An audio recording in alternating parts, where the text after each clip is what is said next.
Let us pray. Lord, thank you for this council and these individuals who have come not to be served, but to serve. Give them the heart of care and a mind of wisdom. May they put all the people they represent in their thoughts today as they make for a better tomorrow, a tomorrow without the dark stains of racism and justice for all. May all of us recognize their service by our words and by our understanding of the difficult work that they do. May Port Orange prosper in response to this night and all who make it possible. Amen. Amen. Thank you, Pastor. Appreciate seeing you. I pledge allegiance to the flag of the United States of America and to the republic for which it stands, one nation under God, indivisible, with liberty and justice for all. Will the clerk call the roll? Councilmember Ford. Present. Councilmember Tremont. Here. Councilmember Filtner. Here. Vice Mayor Bastian. Here. Mayor Burnett. Here. And we have a quorum. May I have a motion for approval for the agenda for the evening? Move to approve the agenda. Second. We have a motion and a second to approve the agenda for the evening. All in favor signify by saying aye. Aye. We have an agenda. Public comments on the consent agenda items. Anyone wish to speak to anything that's on the consent agenda? Items 5 through 11. There being none, back to us. I would entertain a motion. Move to approve the remainder of the consent agenda. We have a motion to approve items 6 through 11 on consent. Do I have a second? Second. We have a second. All in favor? No, gotta call the roll. Got resolutions there. Call the roll. Councilmember Ford. Yes. Councilmember Tremont. Yes. Councilmember Filtner. Yes. Vice Mayor Bastian. Yes. Mayor Burnett. Yes, 5-0. Just like that, the first 11 items are gone. I know the rest of the evening won't go that way. Citizen participation, non-agenda. Robin, do I have any of those? I do not have anything that's not already on the agenda. Okay. With that brings us to council comments. Marilyn? Two things. First of all, I'd like to thank our support and first responders and remind everybody what a great job they do keeping our city safe. The second thing is Art House, where I sit on the board for the city, has a summer art camp, and they practice good social distancing and all the CDC guidelines. And I wanted to let youth in our community know that they're part of the Bright Future Scholarship Program. So for the volunteer hours that you would do there, you can get the credits toward that scholarship. So if you want to look up www.arthouse, which is spelled arthaus.org, you'll get the phone number. They're only 3-hour classes in the morning and the afternoon, so it's a great opportunity for our youth to do something great for the community and also for themselves in terms of getting volunteer hours this summer. That's all I have. All right. Chase? Yeah, real briefly. Jake, I wanted to get an idea, a little update as far as our town park sidewalk issues. I know we have a lot of, it's an ongoing concern over there with, the oak trees coming in and beating up those sidewalks on a regular basis. A question as to what are we doing to address at least the mitigation of not only fixing said sidewalks, but also putting out hazard cones, spray paints, whatnot, just to give people an idea who are walking around there, protecting ourselves and liability purposes, things of that nature. So we aim to identify areas like that throughout the city. We can't get to them all on the same day or necessarily as quick as people want, but the ones that have been identified by the homeowner in Town Park have been logged, and our staff will get out there as soon as we can to spray paint them, and if they're bad enough to get coned or caution taped, we'll do that as well. We try to work with the HOA president to get lists of what he or what they feel, what the board feels is the most important stuff, and our contractor, our concrete contractor, is having a little bit of an issue right now because of loss of employees due to COVID, but they're limping along right now, but they have a few projects in the city they're working on. And I expect that after we work off that list that you see in the weekly, we'll be out in the town parkway to fix some of those major cracks and issues in that area. All right, thanks, Jake. Yes, sir. A couple follow-ups with that. Yes, Do we have, and I think we've discussed this already, do we have an ordinance in place that prohibits any future developments to place oak trees in our right-of-ways? I do believe we do. I'll get up with Tim Berman or discuss that during city manager comments if he gives me an indication beforehand. But I believe that we have we allowed that to happen in Town Park with the understanding that it was kind of a waiver. And right now, he's typing right now, but right now there was a conversation with Town Park about either having them take over the sidewalk or us removing the trees. And what the compromise was they would pay us X amount of dollars to allow the trees to stay, knowing that some of their trees would cause damage to our sidewalks. So they agreed to that, and we agreed to that. So that's how we're going to move forward. Tim did indicate to me that right now that oak trees are not allowed in the right of way. All right, thanks for the history on that. Follow up now. There's a lot. We do have a lot of neighborhoods around, and I've just yesterday, like about a 4-hour tour of a number of neighborhoods, seeing the beat up sidewalks, even recently fixed sidewalks that are already becoming damaged. Suppose an HOA wanted to, I know every time you talk about removing a tree in Port Orange, it's a very sensitive issue, and I get that. So I want to find a balance, because another sensitive issue is the amount of dollars that we spend on mitigating and fixing our sidewalks, and even some driveways that are being negatively impacted by it. I saw a couple of them yesterday. Their driveways it's a lot of money people are going to have to spend on that. Even some of the waterways in our drainage system. So the question is, do they have permission? What would be the process if HOAs wanted to get the oak trees removed from their right-of-ways? Would they have to apply for permits? Do they have to? Do we allow that? Do they have to replace them, say, with a palm tree with a lesser root system? You all just rewrote the tree ordinance.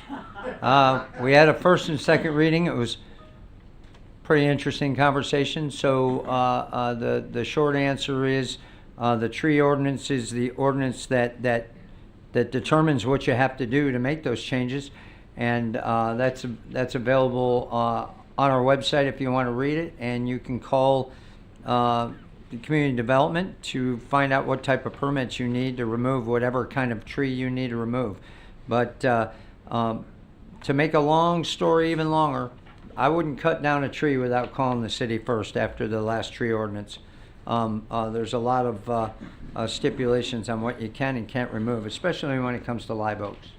No, and no one's asking if they can do that, but they are aware that it is difficult to get oak trees taken down. However, if they never should have been in there in the first place. The hazard that it causes, there are people that are older folks that are walking on these sidewalks that are tripping because of it, and the amount of money that's being spent on the fixation of them as well. I think. And that's the problem we're having in Town Park. Right. Is they're causing more damage than we can afford per year. Okay, so I'll direct them to Tim's office going forward. Thank you. Thanks, Jake. You bet. Drew? It's a long agenda tonight, so I'm going to defer and just be quiet. Thank We you, got a Drew. lot to do. Good as well. Scott? Jake, you and I had spoken, of course, in this day and age and time, I think it's important for people to know what our police department is doing. Walking around and simply saying that we have the second safest city or whatever our rating is for wherever isn't good enough. And I'd certainly like to hear from Chief Grimaldi in this time about some of the things that we do on a normal, everyday basis to make us all a little bit smarter about right and proper policing. And magically he appears. Good evening, Mayor, City Council, City Manager. Thank you for allowing me to speak to you about this. So, as we all know, we, as in our country, everybody, we've all been experiencing a lot of challenges lately with some current events, and so as tragic as they are. So, kind of give you an update on where we stand and trying to touch on the hot topics right now, i.e. chokeholds, right? So, I'm sure that's a question in everybody's mind. We do not allow chokeholds. We prohibit chokeholds or any other form of a neck vascular constraint. And I say that because what we saw in Indianapolis wasn't necessarily a chokehold in the sense that we think of a chokehold as someone holding, kneeling on the neck, and there was a vascular constraint issue there. So we don't allow any of that. We prohibit that. We have prohibited that well before this incident, and we will continue to prohibit that. So as far as de-escalation goes, we at Port Orange Police Department do practice de-escalation techniques. It is something that we started about 2.5, maybe 3 years ago. We started the training on that. What we first did is we trained all of our current officers that were working at that time. And we did everybody in the department. And now we make it part of our field training officer program. Our field training officer program is for our new recruits that come out of the academy. So this way, once they come out of the academy, they go right into our FTO program, our field training officer program. They get that right off the bat. They get that training there. The third part of that, the third phase or leg of that training is to redo it, because it's just not feasible to say, we're going to give you this training and we'll see you in 25 years. That doesn't work. Doesn't work for me. Doesn't work for the purpose of the de-escalation training. So we do refresher training annually. So we've started that as well, and have been doing that again. I said it was about 2.5, maybe 3 years ago we started that program. It's been working for us, we feel, and we're going to continue going down that road. We do have a duty to intervene, which is what we saw there. We saw in Minneapolis, at least, we saw some officers standing around. It was very discomforting to watch that from many levels, for all of us. The intervene issue, I thought we learned that from Rodney King, quite frankly. I know, Scott, I look at you because I know you were on the job back in those days, as was I. And I thought we all learned that then. But we do have a duty to intervene. We actually go further.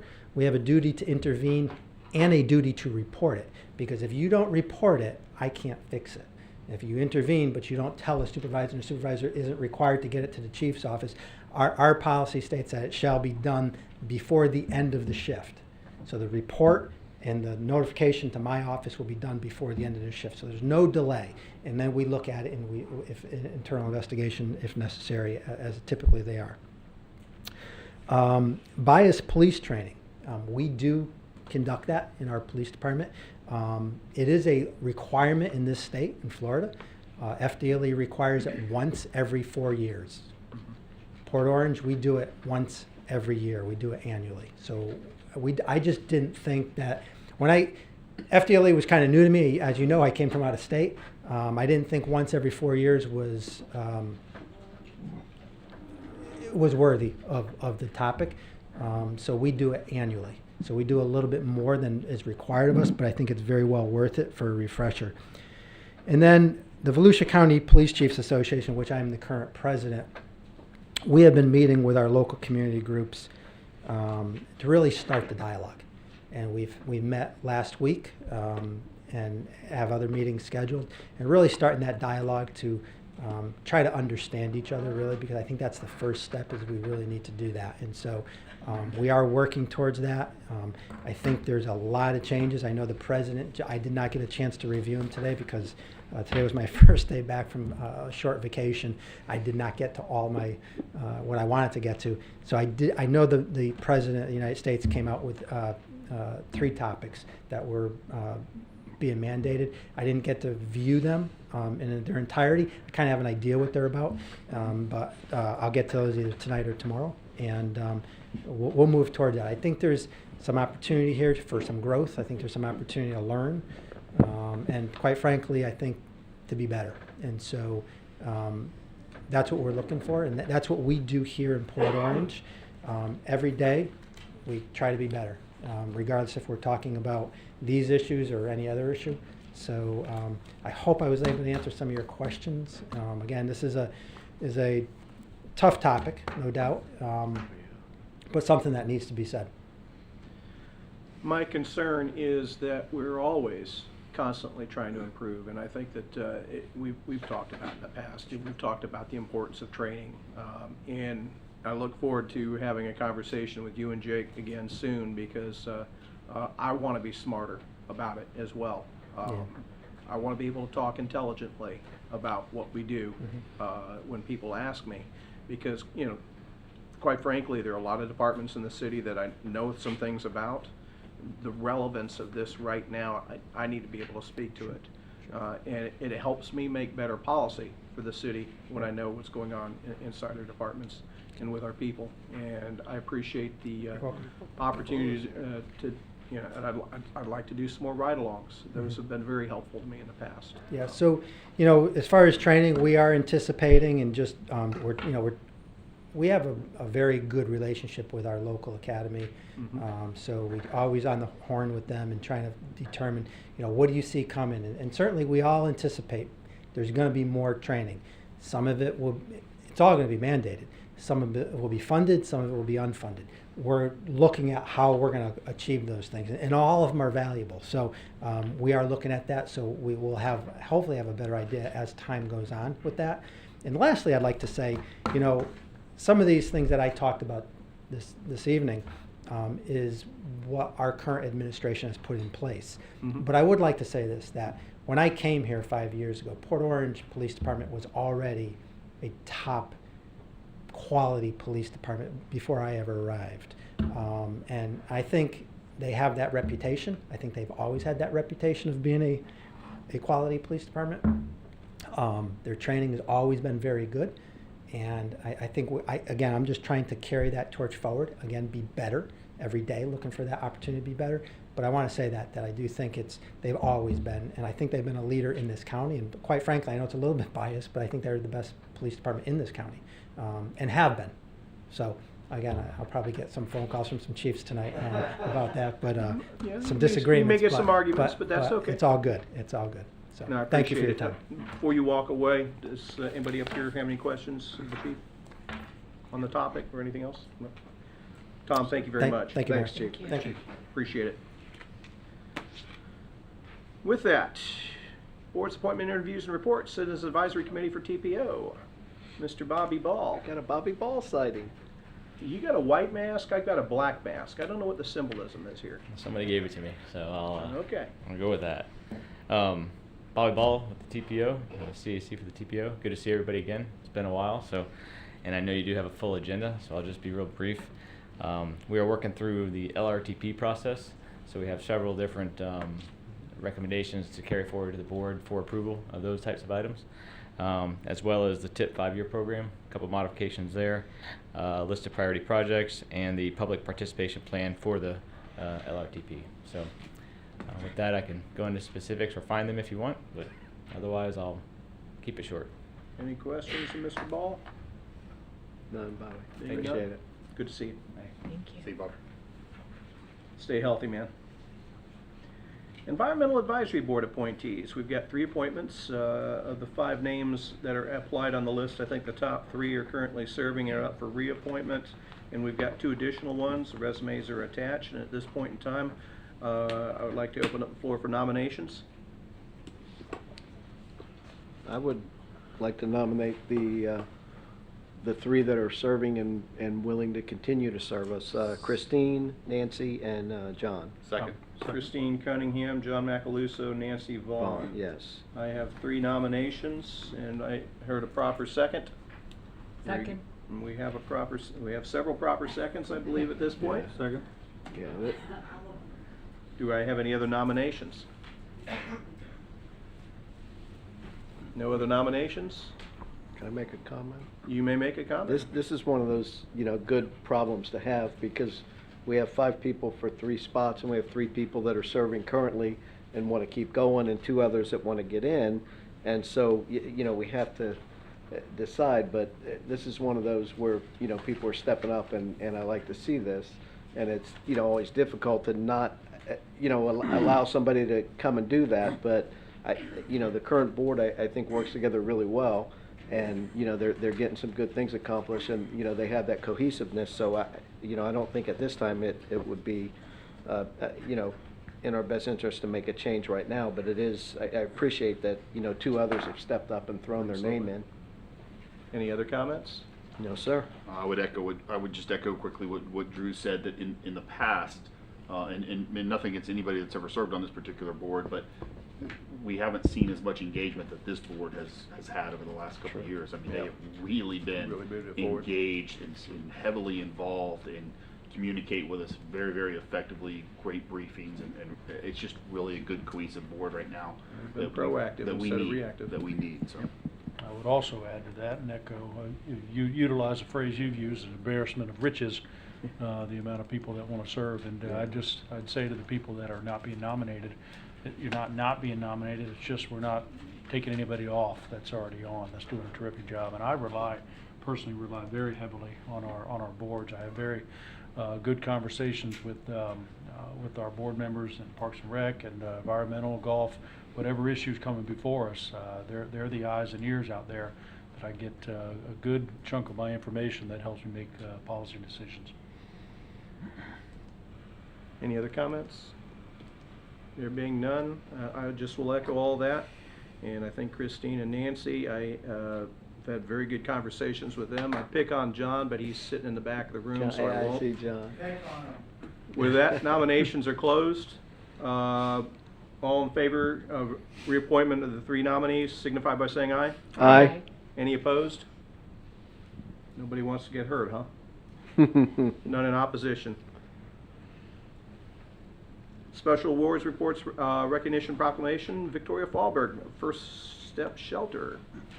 Is she here? Oh, okay. Welcome. I'll just take a moment to introduce Dr. Fallberg, our Executive Director for the First Step Shelter Board. We interviewed Nice to meet a all. number of candidates last year, 2 rounds actually. But I feel very strongly about the decision we made with Dr. Fallberg. She is the right person for the job and is doing a tremendous job at this point.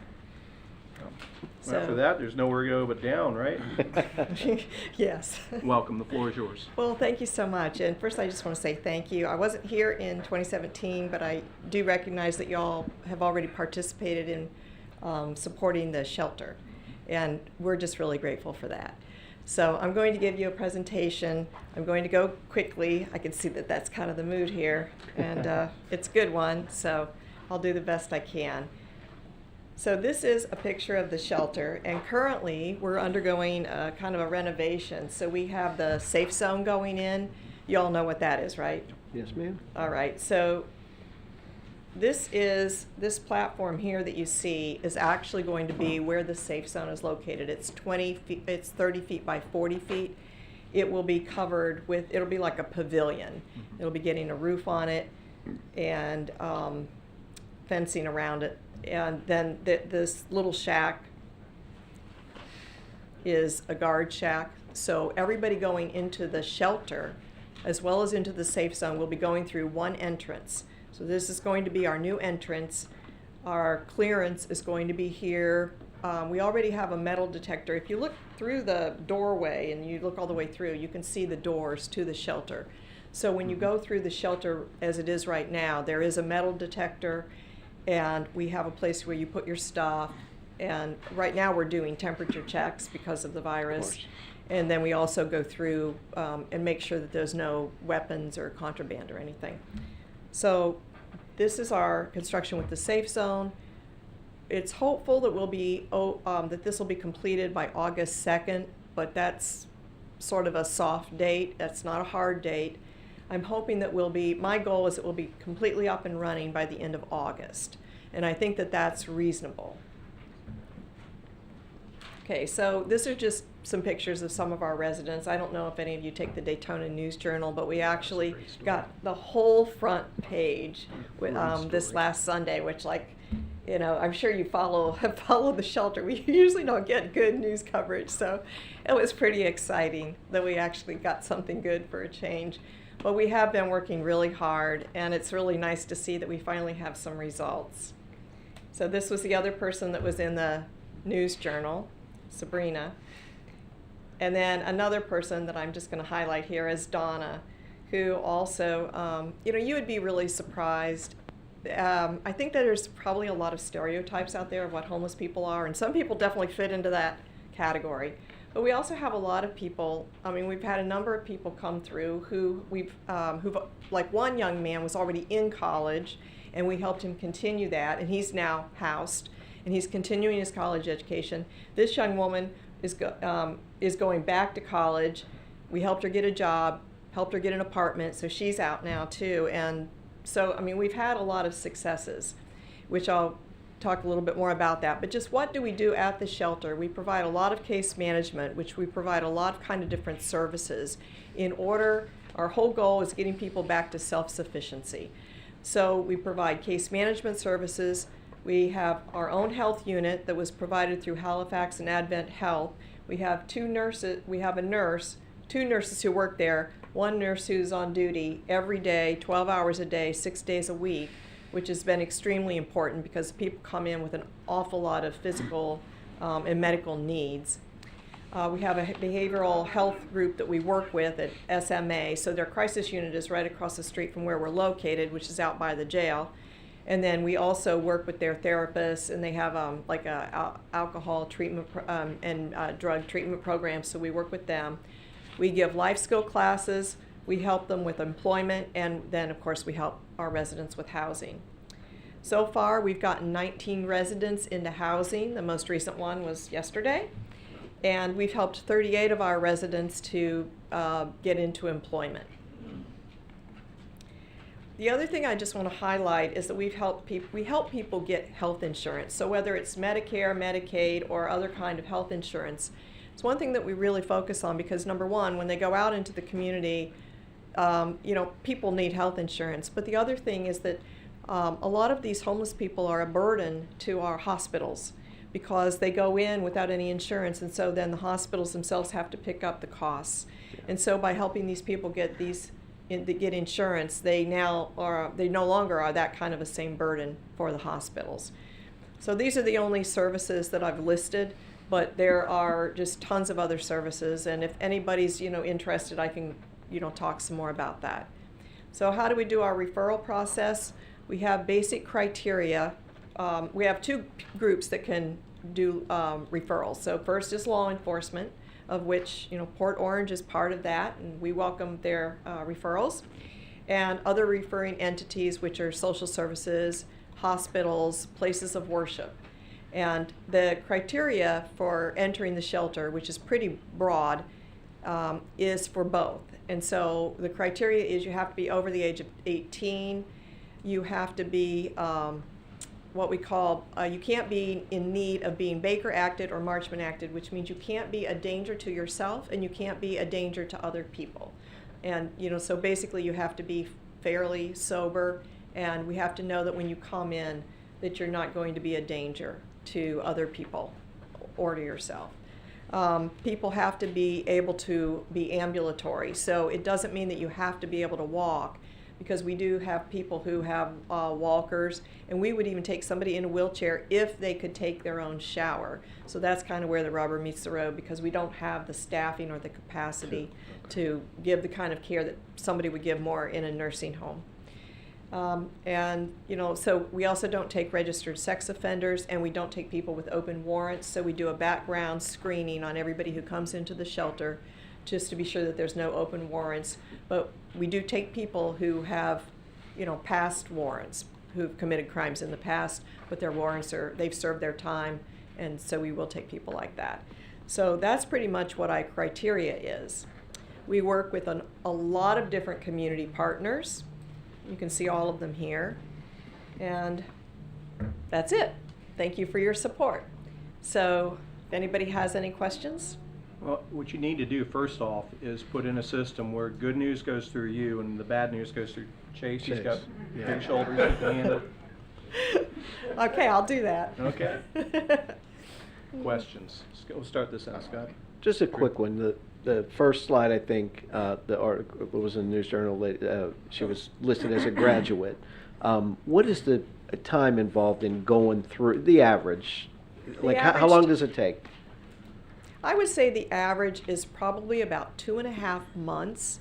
Oh, And okay. probably the main reason for that is it just takes that long to get people into housing. Okay. So, we can go ahead, a lot of people come in and they don't even have a birth certificate, right? And so you can't even start to do things until you get people a birth certificate. So Okay.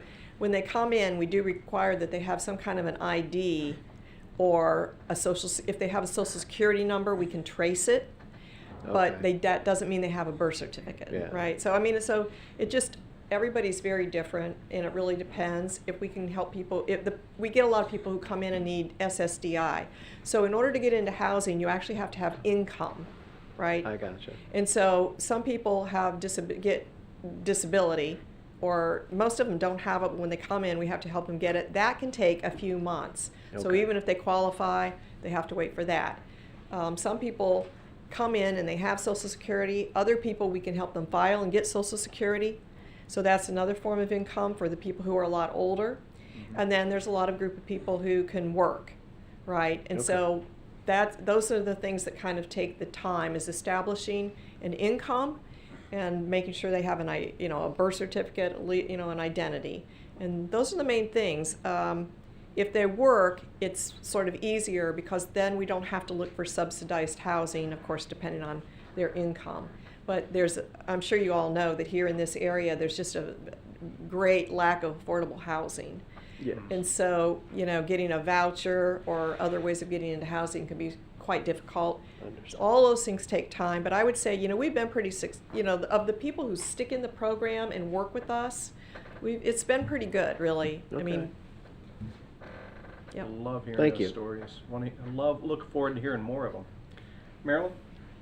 No comments. Chase?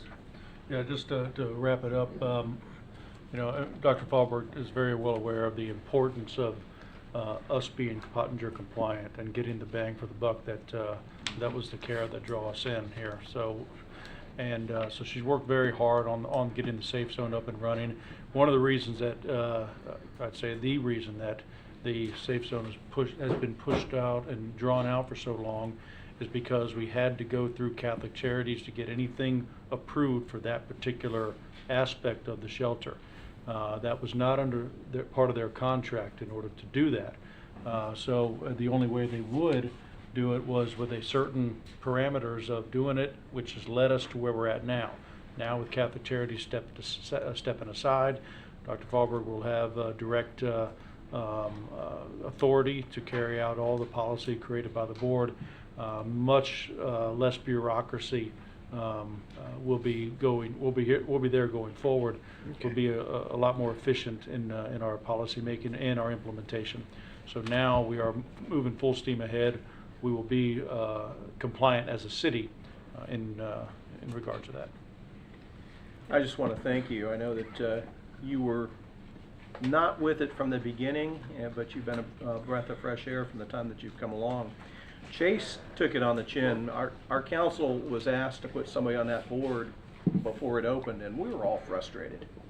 Just like the whole community, not just this city, all the cities. We were all I know. frustrated at the lack of progress the way we're going. And this guy took on the challenge on our behalf to join that board. And, I mess with him and kid with him about it, but he took on a challenge that a lot of people didn't want to take, and you've done the same thing, and we appreciate you for it. Well, I really appreciate it. I appreciate Chase, his work on the board. I mean, they've had to stick with it for a really long time without seeing results. I've only been here since October, and I already get to see results. So, that's really good for me, and it makes me really happy. Let's see. October results, I like that, you know. Right, I know. Means you need to stick around. That's right. Well, I plan to. Excellent. Anyway, thank you very much. And also, I hope we get your continued support. I have to say that. Thank you. Of course. Thank you very much. That brings us to the public hearing portion of our meeting. The public hearing portion of our meeting is now open. That brings us to item 16, which is the second reading of ordinance number 2020-7.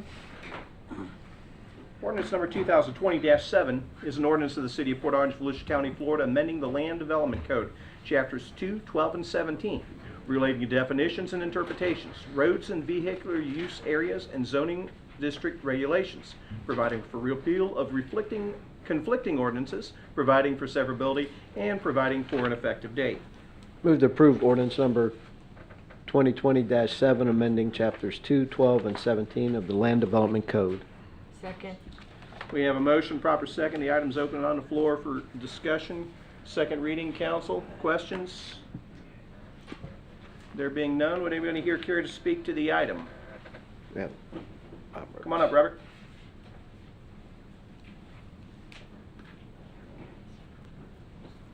Mayor, council members, to me, this vote is not about the merits of this particular development. To me, it is about having a vision of how we want the city to grow and holding true to that vision. Supporting this development is like announcing to the world that we have a vision up to the point that some developer disagrees. Although this may have been 20 years ago that this workplace district was first created, it was an attempt to provide some balance between jobs and residences on the west side of I-95 so that some citizens can live and work on the west side and others to shop on the west side and reduce the use of the limited east-west access. While this senior independent living community is limited to 4% of the overall workplace district, we need to remember that both White Palm and the Springs at Port Orange have already chipped away at this workplace district by previous council votes to expand housing units up to Williamson Avenue. And these apartments are not considered as part of the 4% reduction permitted by the senior independent living community. And also, I have not seen any plan to create alternative job opportunities west of I-95 to compensate for these workplace losses. There are many other places where this development can be relocated within the city, consistent with the existing future land use plan. So I urge you to reject this ordinance. Thank you. Thank you. Anyone else care to speak to the item? Jake, refresh. I can't see him. That drives me nuts. We've done this social distancing thing so that we can spread out up here, and we move the manager and the attorney below into the pit away from us so that we can keep our distance here. So when I'm talking to him, I can't actually see him, and I'm like, wait, I don't even know whether he's there or not, but I can see his hand. So Jake, the question is, refresh my memory, did we not swap some zoning out earlier so that we moved workplace districting a little bit further up the road so that we wouldn't lose that area? We moved some we swapped Springs and that parcel on Williamson and Willow Run to try to get some of the traffic away from the interchange, and to provide for a little more workplace environment down the road, down Williamson by Willow Run. So yes, we did. It wasn't a 1-for-1. Most of that was traffic, but it was equal to equal for residential and commercial. Gotcha. Okay. Anybody else have, Scott? Just a quick comment, and I appreciate Robert's comments tonight. It's interesting because you talk about vision over long periods of time. So I was reading an article earlier this week. Here we are in the midst of a pandemic, that has driven a huge amount of the American workforce to learn to work from home. A lot of them are never going back to the offices because they are finding that it is a very effective and a very desired thing, and companies can save a tremendous amount of money.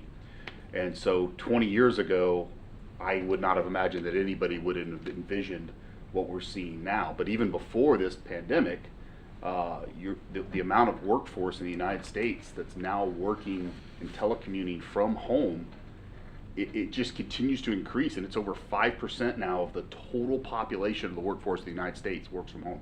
How's it feel to do it, Scott? I love it. I love it. I mean, I would 20 years ago, I never would have thought I would have loved it. I'd been like, I don't want to be in my house any more than I got to be. But I'm part of that group, and I work from home, and so visions do change, and things do change, and technology changes, and the more and more that changes, the more and more flexibility I think that all cities across the United States will have to have in planning and organizing and development and things like that. I mean, yeah, you still have to have your factory jobs and production and things like that. Obviously, you can't do some of that stuff at home, but there is a much greater workforce being developed now that's going to be telecommuting and working from home for sure than I think any of us ever envisioned. And I think the other thing, playing off just what you said, 20 years ago, we didn't know the average age was going to skyrocket the way it has with medical advances. Now we have to plan more for wonderful senior living facilities, more for assisted living facilities than ever before. So there's another change in priority. Comments, questions, final comments, Drew? No, this is second reading. I'm Just good. add to that, who would have thought the amount of hoarders that we would have today? Right. Needing all of our storage facilities that we're having. Yeah. I just want to make sure that everybody understands, and I appreciate Robert's comments about traffic impacts. This proposed redesignation, zoning redesignation, is expected to reduce the traffic impact by about 80% during peak hours. So while it certainly is, perhaps original not zoning. the ideal that was envisioned 20 years ago, if you consider everything out there, it is a very good alternative that provides both a different residential option for the population that's getting older and senior living, as well as accommodating concerns about traffic and congestion. And I just want to add too that this particular developer has some very tall shoes to fill, because some of the senior living facilities that have been developed in Port Orange in the last few years have been excellent. And we're known to have high quality, and I would expect to see the same thing with this. That being said, call the roll. Councilmember Ford. Yes. Councilmember Tremont. Yes. Councilmember Stiltner. Yes. Vice Mayor Bastian. Yes. Mayor Burnett. Yes, 5-0. Brings us to item 17, ordinance number 2020-8, emergency preparedness and response ordinance on second reading. Ordinance number 2020-8 is an ordinance of the City of Port Orange, Volusia County, Florida, amending Code of Ordinances, Chapter 26, Section 26-2, related to emergency management to add new definitions. Amending Chapter 26 to establish a new Article 4 related to emergency preparedness and response, providing for debris to be cleared from rights-of-way, providing for penalties and enforcement, amending Chapter 26 to establish a new Article 5 related to disaster debris removal from private rights-of-way, providing for repeal of conflicting ordinances, providing for codification, providing for severability, and providing for an effective date. Move to approve ordinance number 2020-8. Second. We have a motion, a proper second. Item is open and on the floor. Comments, questions, council, second reading? No, sir. I see none. Anyone here would like to speak to the item? I'm seeing none. Back to us. Final comments or questions? Jake, did you have anything to chip in for this? Or No, sir. You're good. All right. I'm seeing none. Call the roll. Councilmember Ford. Yes. Councilmember Tremont. Yes. Councilmember Stiltner. Yes. Vice Mayor Bastian. Yes. Mayor Burnett. Yes, 5-0. That brings us item 18. Item 18 is second reading of ordinance number 2020-9, Feral Cats Community Cat Program Outdoor Feeding. Ordinance number 2020-9 is an ordinance of the City of Port Orange, Volusia County, Florida, amending Chapter 10, Section 10-3, Code of Ordinance, City of Port Orange, Florida, defining community cat and feral cat. amending Chapter 10, Section 10-11, relating to regulations related to feral cats, amending Chapter 10 to create a new Section 10-21, regulating the outdoor feeding of cats and dogs, amending Chapter 10 to create a new Section 10-22, establishing misspelled, the authority to create a community cat program, providing for repeal of conflicting ordinances, providing for severability, and providing for an effective date. Move to approve ordinance number 2020-9. Second. We have a motion, proper second. The item's open and on the floor for discussion, second reading. And we started this process on this with a workshop in January. And we had first reading recently, and with COVID-19, and I know that there's a certain interest in that. So before we get into council comments and questions, I'd appreciate it, Jake, if you could maybe have Alan recap what it is that we're doing with this. Yeah, say, I gotta call him in from the.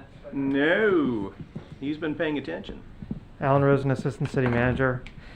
So as you indicated, Mayor, there's a second reading of the ordinance change, which establishes the ability for us to do a program. It establishes rules on feeding outside pets, and it establishes the fact that there will be a program and that the program will be run by that program documentation, not necessarily the ordinance, because as you know, putting detailed stuff in ordinances really provides kind of a lockdown on being able to be nimble and mobile and do stuff, and that's why you put a lot of the stuff in policies and procedures as opposed to ordinance. Matt, was there anything I missed in the ordinance that's of consequence? He says he's shaking his head no for the record. Okay. Questions, council? I do have, don't go away. Oh, okay. Do me a favor and recap for me. And we are adding a layer of bureaucracy, some of it very necessary because we are stewards of the taxpayers' dollars after all, and I get that. But this council is very clear that we wanted to execute a TNR program as part of our overall feral cat program. Explain to me how interested volunteers, what the process is to get them up and going, because there's a ton of volunteers in our community that do this now and do this well. And I'll be honest with you, I think it's important to have checks and balances in place when we're spending taxpayers' money, but I also don't want it to become so cumbersome it's difficult to get volunteers where they were plentiful before. So if you could recap that for me, I'd be much obliged to you, what that process is. So in order to get involved, basically what we're doing is re-registering all the colonies who still want to be a part of the program. Mm-hmm. And we have people in the police department who are dedicated to calling, emailing, visiting all those locations as much as they can. We, as you probably know, back at the end of last year, beginning of this year, we called every single colony for which we had a number, emailed everyone of which we had an email address, and we visited probably about 10% of them in person. And so we're going to try to recontact all those people, put stuff out on social media, put things out on the website. We've also had calls to ask how they could get set up. I think there was a little bit of confusion as to, when you read the ordinance, it kind of looks like that, we can't do anything for 90 days until it's established. And that's not quite the way what it means is basically that we have 90 days to start enforcing. So we didn't want to penalize anybody for not knowing that they had to re-register, for getting everything set up. So volunteers can start on day one. That's correct. The penalty phase starts after day 90. That's correct. Okay. Yeah. So they would work with the police department to get re-registered, get the approval, signature of if they have a colony on land that they don't own, which was the same in the old program as well. And this just updates. What we found is a lot of the information was old. So there have been some people that had moved away. There had been people that had moved to a different address, or maybe there's a different owner. And so we were trying to, we want to make sure we have good information to be able to contact these people if we need to talk to them. The other thing is, we also had some similarities between this and another program that you guys had, that council had established a couple of years ago, the backyard chicken program. For the backyard chicken program, to own a chicken in your backyard, you had to do a class through, I think, Extension Education. There was no such requirement for cats. However, we think that there's probably a lot of value in being educated on how to properly care for the cats and being able to sit down and be provided information on what resources are available to them, how the program's supposed to run, what's required of them, how to capture a cat, how to feed a cat, all that information. So they will be required to take that class as well. And then just as before, they have to follow the program rules, and the program before was the same too. If you didn't follow the rules, the cats became a nuisance, or you were violating ordinance. The department did have the ability to come in and remove that colony if it was creating an issue. So it's the same now. Okay. And just like anything, once again, I see the need for accountability, but when we're adding layers of bureaucracy that make it harder for people to volunteer, one thing I want you to monitor is, are we getting the volunteers we need and the numbers we think we're getting? And if we're not, and we need to take a second look at this, then by all means, I expect you to be the one to say, hey, this isn't working the way I expected, and bring that to our attention so the council can help you be successful with it. And I think the hardest part of this is that we've been on the sidelines for months now, partly because we're getting geared up and then COVID-19 hit, and now we're getting geared up again. And in the meantime, cats have had their spring. So we're definitely going to be behind the 8 ball with this. So you got your work cut out for you. Yeah. And I know later on tonight we have on the agenda a contract with HHS to do some of that work. Item 28. So we'll be talking about that as well. And we're also still in talks with the county about using them in addition to increase capacity. Because right now we've only been guaranteed 10 appointments a week, which was less than HHS guaranteed CCFAW. So I'm not sure why the decrease. I think that they're still getting up to speed. So they're having problems themselves in terms of getting caught up. And we're caught in that just like everybody else is. So hopefully we'll have 2 resources sooner rather than later as opposed to just 1. More is better. Anybody else got anything for Alan? I'm thinking that perhaps we might want a report back to us or an update how it's going, say, November-ish?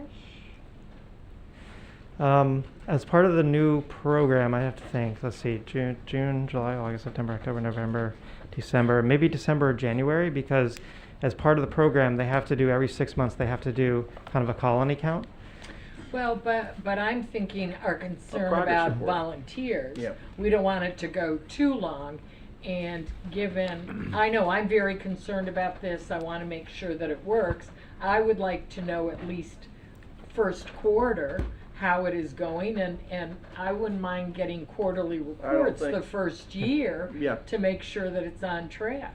I think Marilyn's exactly right. Anytime we start a new program and you're asking for our authorization to do it, we should be getting regular updates. And it doesn't necessarily have to be a report here at council. We get the weekly every week, and you guys can update us in writing. And if it elevates to concern, one of us are going to ask you about it in council. Believe me. Yeah, I mean, we get a report weekly about homeless individuals taken out to the shelters. So I'm thinking these are like homeless cats. Yeah, I'd be happy to volunteer Tom Aiken from the police department to provide that information and pass it through me to give to you. Just keep us up to date. Yes, sir. Yeah. When will people be able to register to be a colony Tomorrow. Owner? Tomorrow. That's correct. Well, as long as it passes. So now we can start telling folks, get on it now. Yeah, what we've told people that have called us is that as of June 17th, if it passes, we are ready. The information's out there. We're ready to sign people up. The other thing that we're trying to get the information out, and if I'd like to tag onto this, is that the council did increase the fees for animal licenses last time we met. Anything over the first $5 that's spent on that goes to the TNR program. Last year, we only raised $1,900 in animal tags because most of the people in the city do not comply with that law. That's pretty similar throughout the entire United States in terms of getting your animal license. The program was originally meant to make sure that dogs, cats, mammals that can get rabies are vaccinated. And cities that have successful TNR programs and other things related to those type of programs get a lot of the revenue from that. And if people don't see this as an opportunity to provide support to that program, we will have less money to do so, and it'll be on the backs of the taxpayers as opposed to the animal license tags where it's supposed to be. So just encourage people to get your cat, dog, ferret licensed. Okay. Gentlemen, anything else? Let's go to the public and hear for public comment.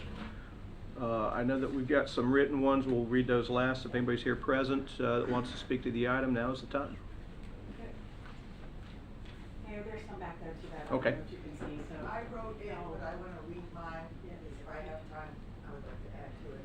My name's Cheryl Wild, Integrity Cat Rescue. I hate to say it, but Alan, you are so ill-informed. We have hundreds of cats because this thing stopped in November.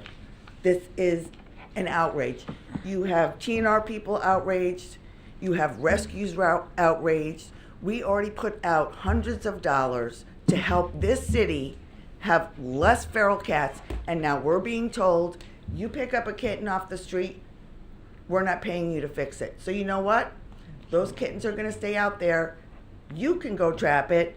You can go drive it to Redinger or wherever you want. And it's not just us they're pissed. It's every rescue, everyone that TNRs in this county. You've made a mockery out of what we do. I'm sorry. I am the one that's texting you. People call me and say, I found this, what do I do? Normally, I go take care of it. I can't take care of it anymore. It's up to you, because as far as I'm concerned, you're the leader. You're supposed to take care of this.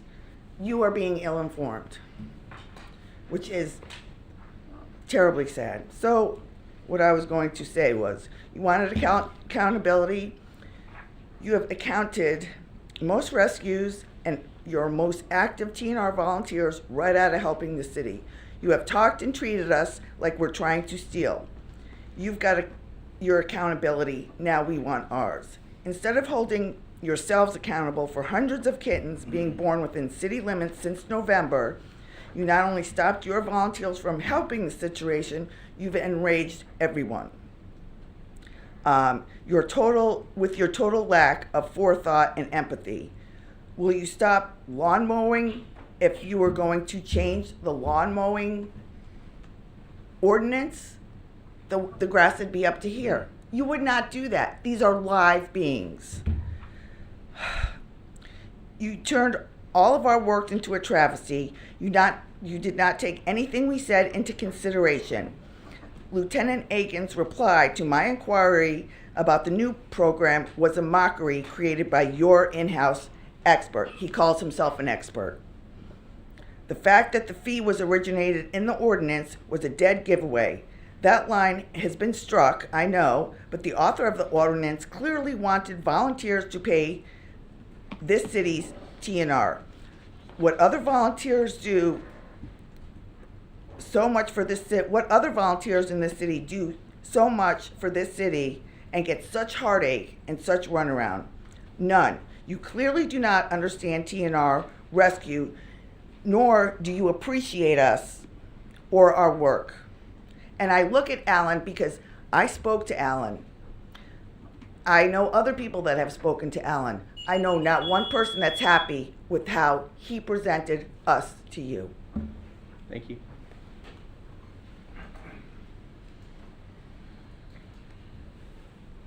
Anybody else over there? Thank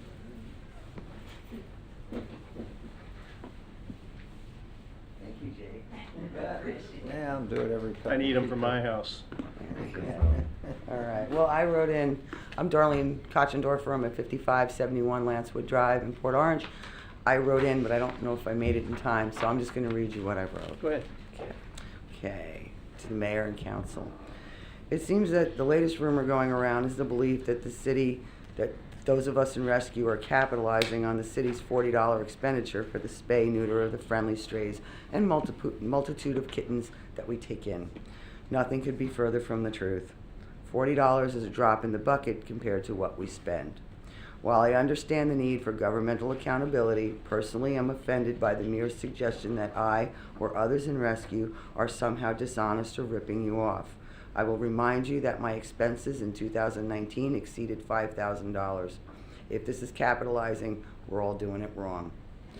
Another claim is that the rescuers are bringing cats and kittens from other cities and fixing them on the dime of Port Orange. It's another outrageous accusation. There would be absolutely no reason to do such a thing, as every city has a TNR program.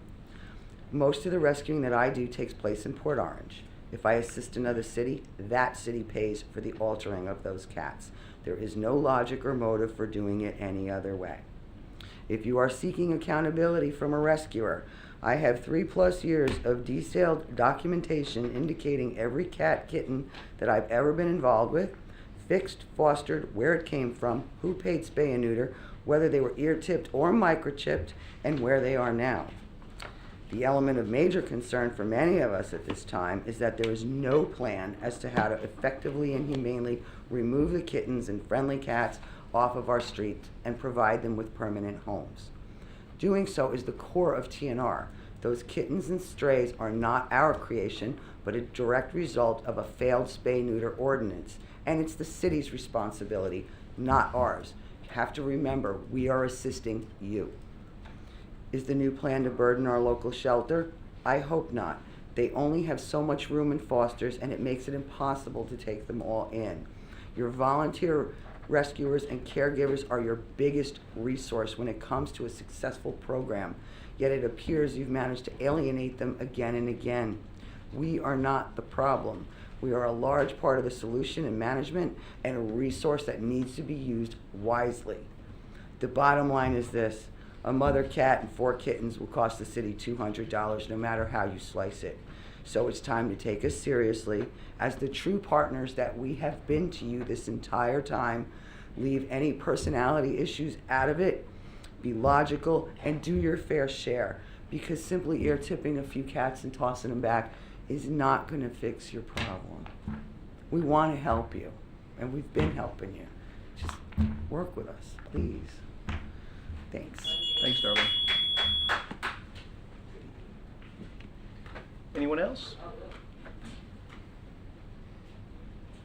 Back to us. You have 2? Okay, go ahead.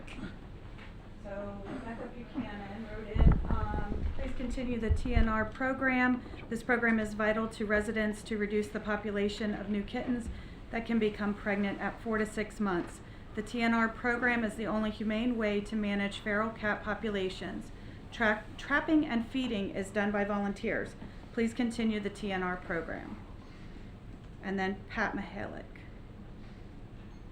Good evening. CCFAW is glad that the new in-house TNR program will be up and running, as hundreds of kittens have been born since the city shut the program down. I will be addressing my concerns on the issue of fixing kittens that are being fostered for adoption by the caregiver or by a local rescue organization. One of the questions on the FAQ sheet provided by Lieutenant Aiken is, quote, will kittens be ear-tipped and returned to the colony, end quote. This is the response to that question, quote, all efforts will be made to get kittens suitable for adoption removed from the colony and fostered in a home or rescue until they can be adopted out, as has previously been done by CCFAW. It should be known, though, that the city will not be paying for spay or neuter services for kittens being fostered for adoption. That cost will be the responsibility of the foster or rescue, which they can then pass along to the person adopting the animal. End quote. Are you kidding me? Who are you going to get to take the kittens? No rescue or foster that I know is going to take kittens from Port Orange when they can rescue from any of the other municipalities in Volusia County and have the spay or neuter paid for. These fosters or rescues have to provide all the food, litter, flea meds, first and second kitten shots, and at least 2 wormings. This costs about $150 for each kitten, and that is without any veterinary bills. The rescue usually asks a $50 adoption fee. Does this sound like a real moneymaker to you, or the accountability scam that you have accused all of us of? So you would rather take them to the shelter at $90 a kitten, or leave them with the mother in the colony so they become feral by 9 weeks of age. Then the caregiver can see if they can capture them to be fixed when they weigh 3.5 pounds at about 16 weeks. Remember that kittens can be pregnant at 16 weeks and have kittens 62 days later. So please tell me how this new, quote-unquote, rule is going to help the city reduce the community cat population or benefit the dedicated volunteers that have worked so hard to reduce the number of cats in their colonies. At all of them? Yes. Yeah. Okay. Questions, comments, council? Final questions, comments? Nothing over here? Anything over here? Jake, I got one question. It might be, Alan, are you also the one on the HHS? Item 28? This will come up for that one, but come on up. You got to answer it into the microphone. And I meant to ask you, is that mask kosher? It's upside down, but it's all right. Okay. Now, the reason why we wanted to ask is that this is actually a question for 28, but it's related to this. What is it we're paying for in TNR in that HHS contract?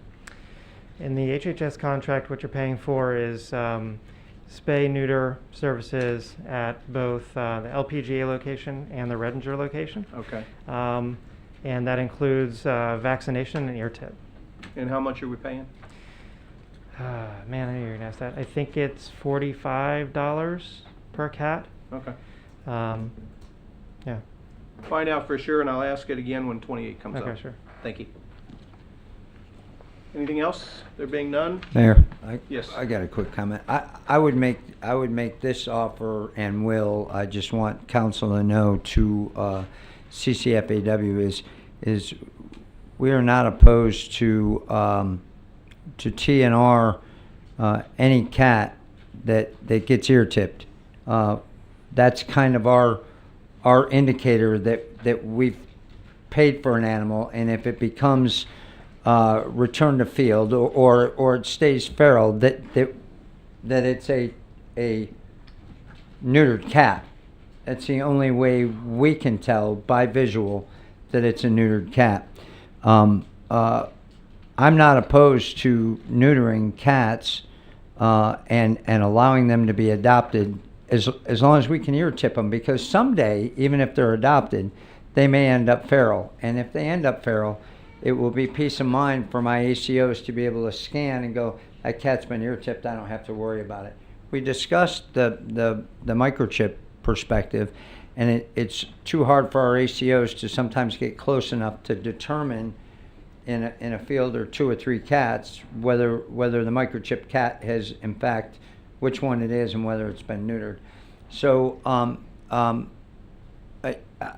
not opposed to neutering any cat, but the stipulation is it gets ear tipped, and I think that's the rub between the volunteers and the city right now is if I neuter a cat that doesn't get ear tipped, then if that cat ends up out in the wild at some point in his life or gets let out, I have no idea that it's been neutered until we catch it or somebody tells us.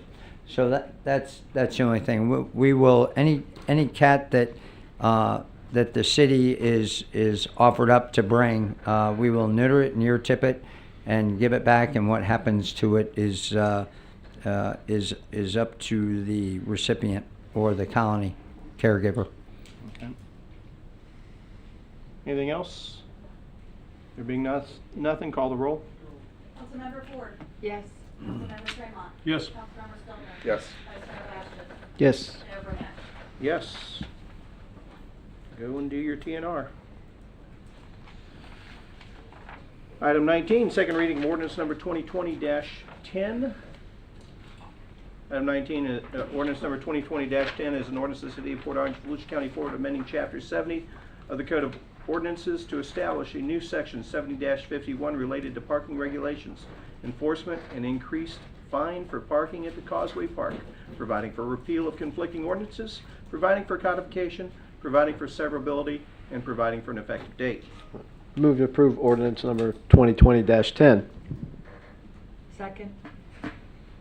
We have a motion and a proper second on second reading of ordinance 2020-10. Council comments or questions? There being none, anyone here care to speak to the item? There being none, back to us. Anything? Nope. Call the roll. Councilmember Ford. Yes. Councilmember Tremont. No. Councilmember Stiltner. Yes. Vice Mayor Bastian. Yes. Mayor Burnett. Yes, 4-1. That brings us to. Yeah, and we're getting into the first readings. I knew you were coming. First reading of ordinance number 2020-11. Ordinance number 2020-11 is an ordinance of the City of Port Orange, Volusia County, Florida, relating to comprehensive planning, amending the future land use map of comprehensive plan, amending the future land use designation, plus or minus 4.07 acres, from Volusia County urban low intensity to City of Port Orange office residential transition, providing for conflicting ordinances, severability, and an effective date. Move to approve ordinance 2011 small scale future land use map amendment. I'll second. We have a motion and a second. At least one of you up here is awake. Thanks, everyone. Good evening, Computer. Penelope Cruz, Planning. Mayor, City Council, if it's your pleasure, I'd like to offer that you also open item 21 as well, as both items are related. I had a feeling you'd be asking that. I'll be happy to do so. Ordinance number 2020-12. It's very confusing. Item 21 is 2020-12. An ordinance of the City of Port Orange, Volusia County, Florida, rezoning property consisting of approximately plus or minus 10.2 acres from planned commercial development in Volusia County A2 Rural Agriculture to all aboard storage Taylor Road Planned Commercial Development, PCD, and approval of all aboard storage planned commercial development, master development agreement, and conceptual development plan, providing for conflicting ordinances, providing for severability, and providing for an effective date. Move to approve ordinance number 2020-11, the change of future land use designation for plus or minus 4.07. Correct. Next item. Number 21. No, that was the one you were 12. asleep for. 2020-12. Wow. Okay, there it is. All right.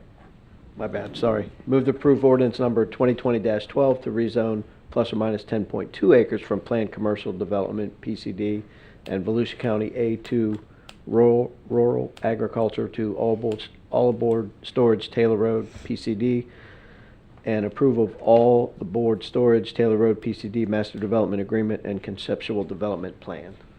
Second. We have a motion and a proper second. Both items are open and on the floor for discussion, and you better get that motion correct because I know Marilyn's paying attention.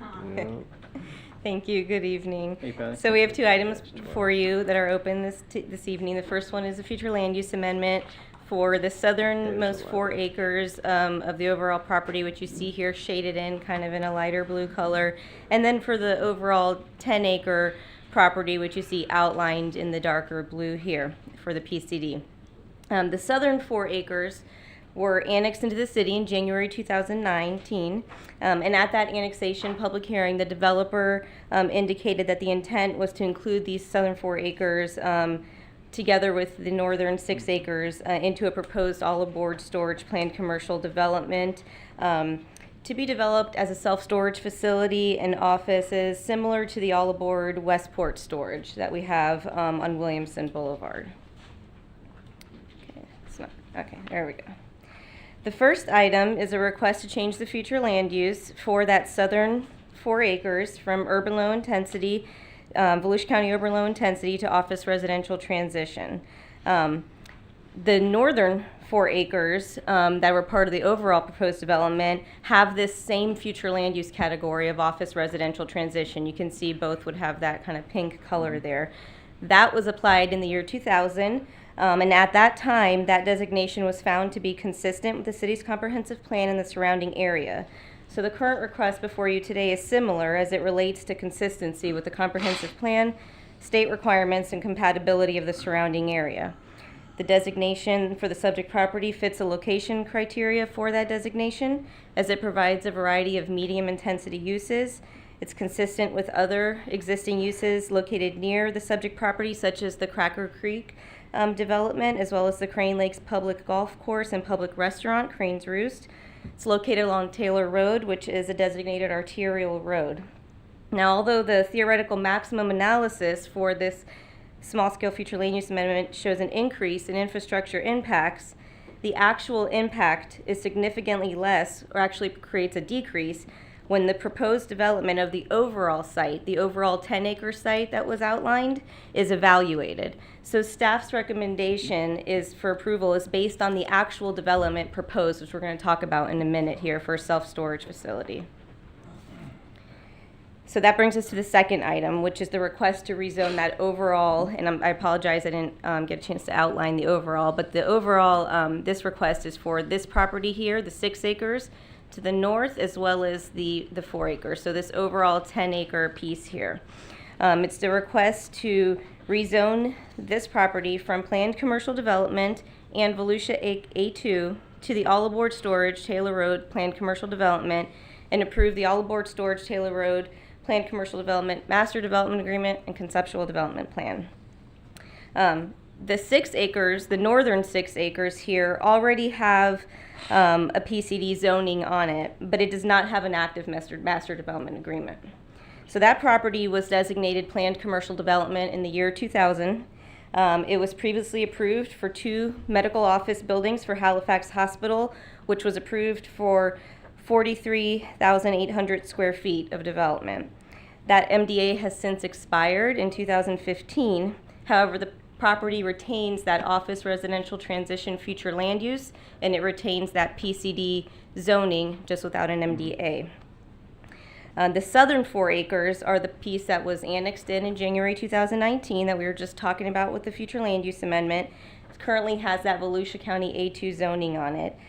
The current developer is proposing this new MDA for the overall 10 acres to develop the site with a 3-story storage building, a 7 one-story storage buildings, covered RV and boat storage spaces, and a 1-story office building with some limited retail.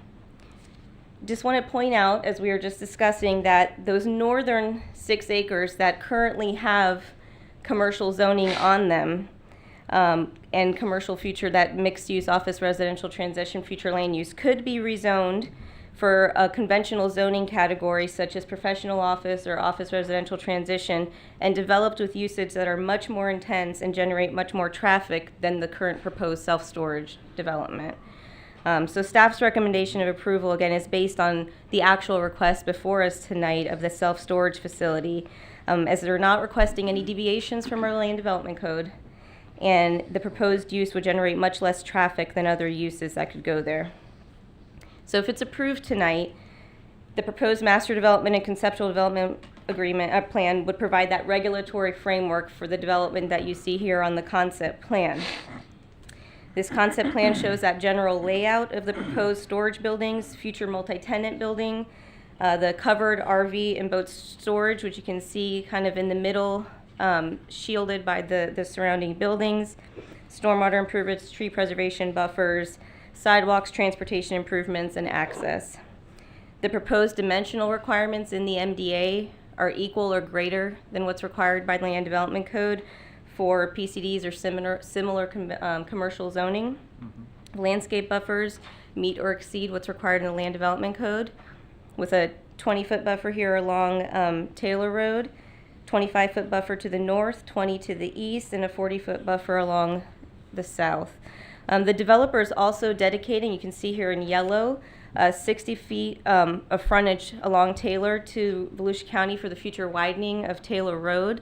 This area would remain wooded until Volusia County clears that right-of-way, and so that required 20-foot roadway buffer is measured from the new right-of-way line to make sure that that's maintained once the road is widened. If you can see here, this red line, that's also a proposed 6-foot tall screening wall to provide additional screening as cars are traveling along the roadway to some of the RV and internal RV and boat storage. The buildings will provide that additional screening. The rear buildings will also act as a rear screen wall and will have similar architectural features as the front and the sides. Access will be provided at the signalized intersection at Taylor Road and Crane Lakes. Just want to note that the MDA document requires that the developer, when they would come in, if this were to be approved and come in for a site plan, requires that they install a 4th traffic signal head at the intersection, along with any required pedestrian improvements at the intersection, construct an eastbound right turn lane and a westbound left turn lane at the intersection as well. So with that, staff is recommending approval. I know the applicant is also here and is able to answer any questions that you may have. Let's start with you. Questions for staff? Well, Chase, you want to start? Remind me again what is currently allowed to be at that spot. So they have, let me scroll back real quick to kind of just show you. Oops, wrong way. So if you can see here, this northern 6 acres has commercial zoning, but without an active NDA. So it would, but it also has office residential transition land use currently.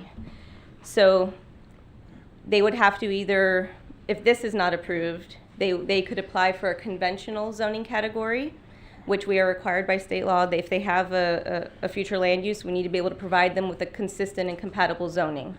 So whether it's this approach or conventional zoning like professional office, or we have an actual office residential transition zoning category, either of those could be applied. And those uses provide for uses that that zoning provides for uses that would be a much higher traffic. Just a regular medical office would be a lot higher traffic than self-storage.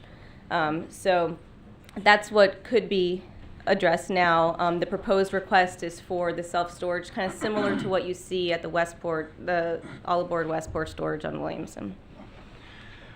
Yeah, look, at the end of the day, obviously, nobody wants anything really to go here, you know, and that's going to be a tough pill for those folks out there at Crane Lakes. I get it, you know, and we seem to be in this position quite often as a council, as looking at the lesser of two evils.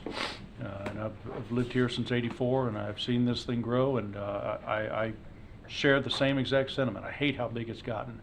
However, can't stop the people building on their private property.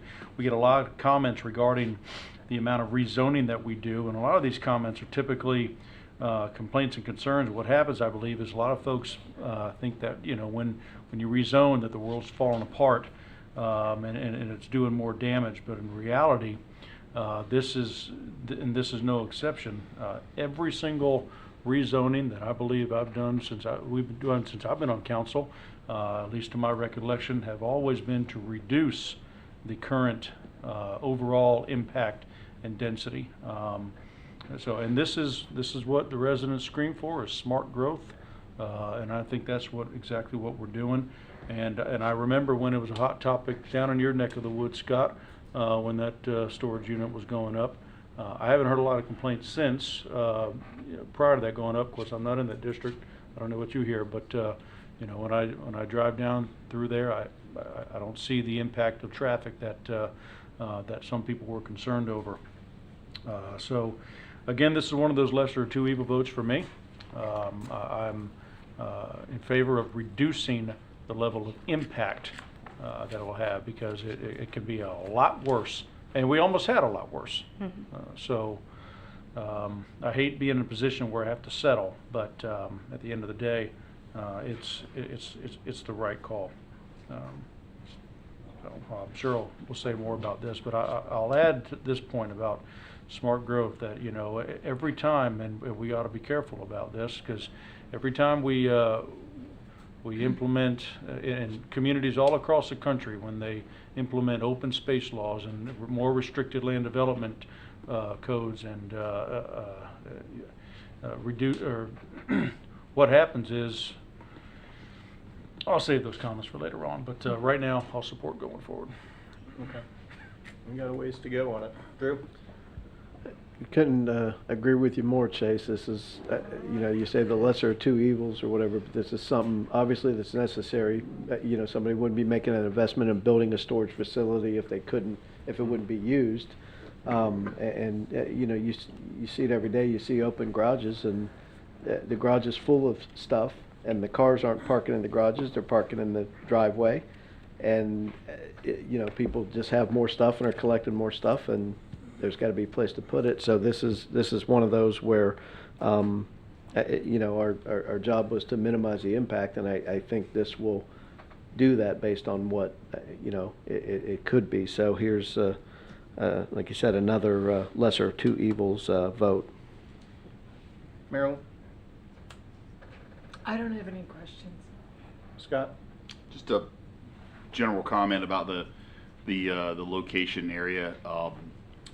So my in-laws happen to live in Crane Lakes, and they've been out there for a tremendously long amount of time. And one of the rubs they had many years ago, maybe not so much now, but they always wanted to be able to have a small boat, and but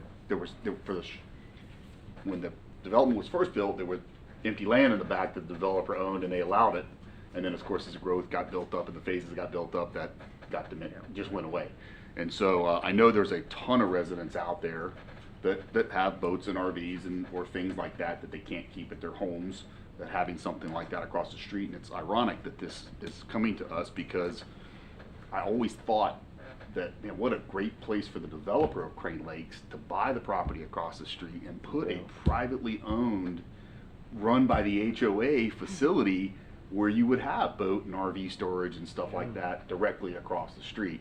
The one thing I just will comment that, and Chase touched on it, and as residents speak tonight, I would ask them to keep that in mind and help us and guide us. But Chase is right. So land that is privately owned, it's going to get built on at some point. And one of the things that we have to be mindful of is that you're only going to get so many opportunities to pick an other in the category of what's going to end up being there. We don't know, and we've seen that in the time that I've been on council. Chase noted a storage facility that went in out where closer to in my district, that there was interest in commercial development and kind of a strip mall type of plaza and stuff like that. And ultimately, the residents agreed and said, "Wait a minute, you know, yeah, well, we would rather not have anything there. Having a storage facility where we can put our boats and RVs and other stuff and lighten up the loads in our garages is better." And I will say this: the project came out and it looks nice. I really haven't seen any traffic impact at all. You know, people going to these facilities, it's very small amount daily going to them.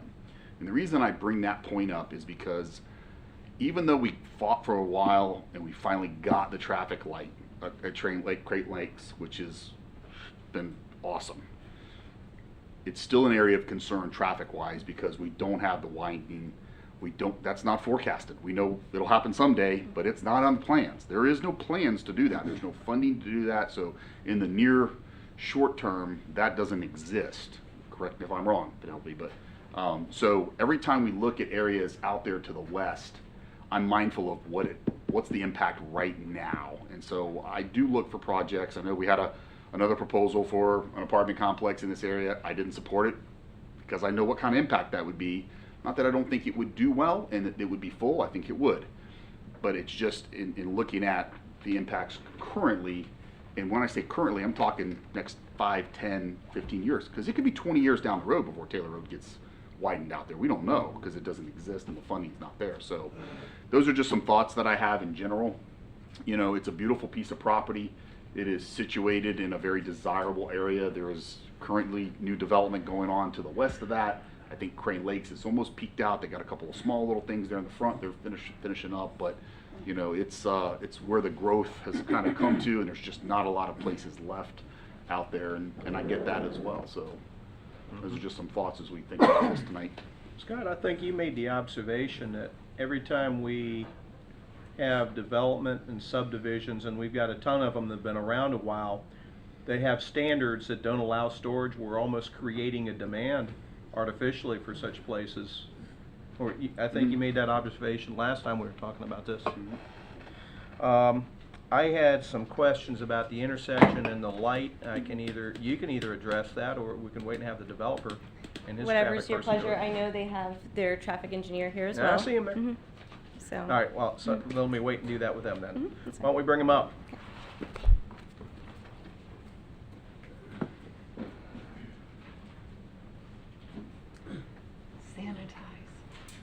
Hey, Sands. Good afternoon, good evening. How are you doing? You doing it? Sands Lassiter, President, Lassiter Transportation Group. Our offices are at 1450 West Granada in Ormond Beach. Obviously, you've had to do a little work here, and I think my biggest concern is I know that we're going to have to do some modifications because we're making a 3-way intersection a 4-way intersection. Correct. Are we doing anything with signalization, turn lanes, or anything like that? Or Yes, we turn are. signals? Yes, we are. Okay. Adding both.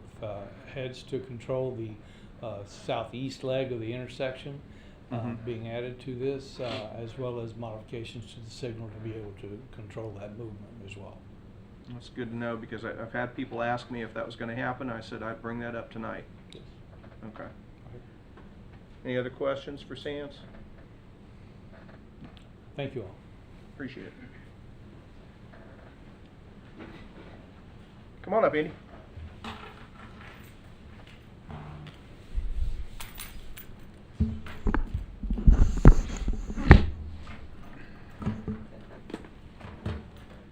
Thank you. Hi, I'm Andy Clark. I'm the president and CEO of All Aboard Storage.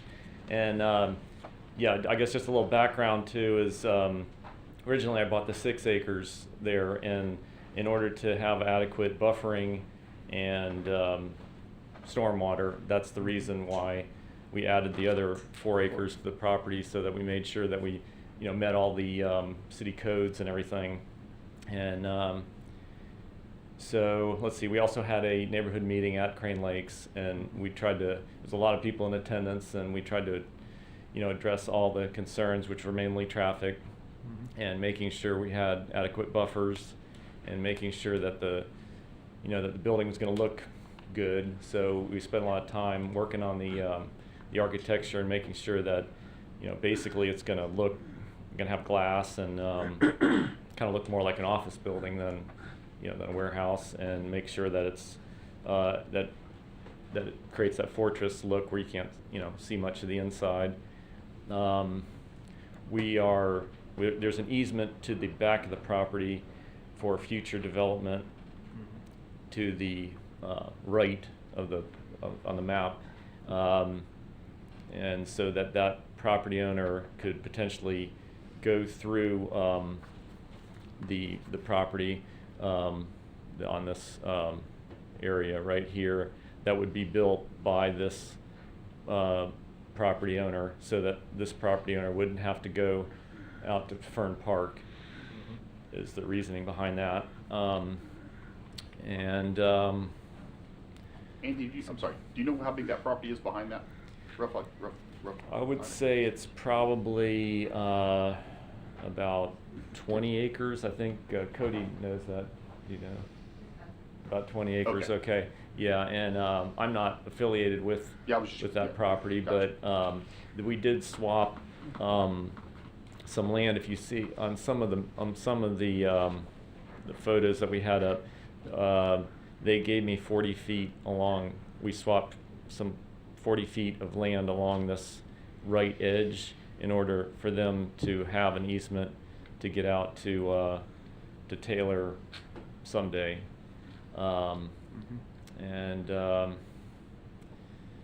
So anyway, yeah, that's and yeah, there's still a demand for storage. I know there's a lot of them being built, but we monitor our occupancy, and we were able to maintain 90% occupancy during the pandemic, which was awesome. I mean, we did dip down from like 93%, but we were able to hang in there and serve our customers. We serve a lot of customers, and we realized that being a good neighbor is really the key to our success. It's one of our core values, because we found that all our customers come usually, 1 mile radius primarily.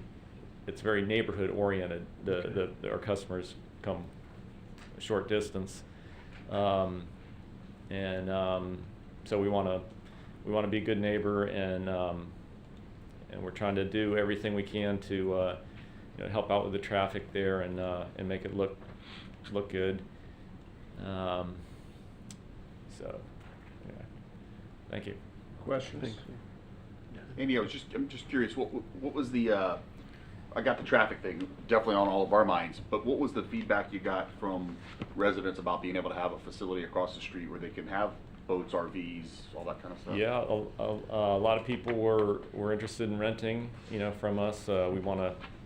We told them we would give them a discount too for being so close, because we'll have a lease up period. And we also mentioned, we built our first facility in the early 1980s on Nova Road and Spruce Creek Road next to our mobile home park that we built in the 1970s. And that's been a good symbiotic relationship because our customers live there in Maplewood Estates and right next to the storage, literally right next to the storage, but yet there's it's as we've said, it's not a busy business, and, so it's pretty quiet. And in fact, we don't allow people to like work out of their units or weld or paint or work on woodworking or anything like that because and the other customers don't like seeing that, and then of course it's dangerous. So we have tight controls. We're one of the largest storage owner operators in Central Florida. So we have we're careful about the rules and making sure that we're doing everything right with regard to our customers and safety. And so yeah, we think this is going to be an awesome property, and we look forward to making it look good too. Other questions? No? Okay.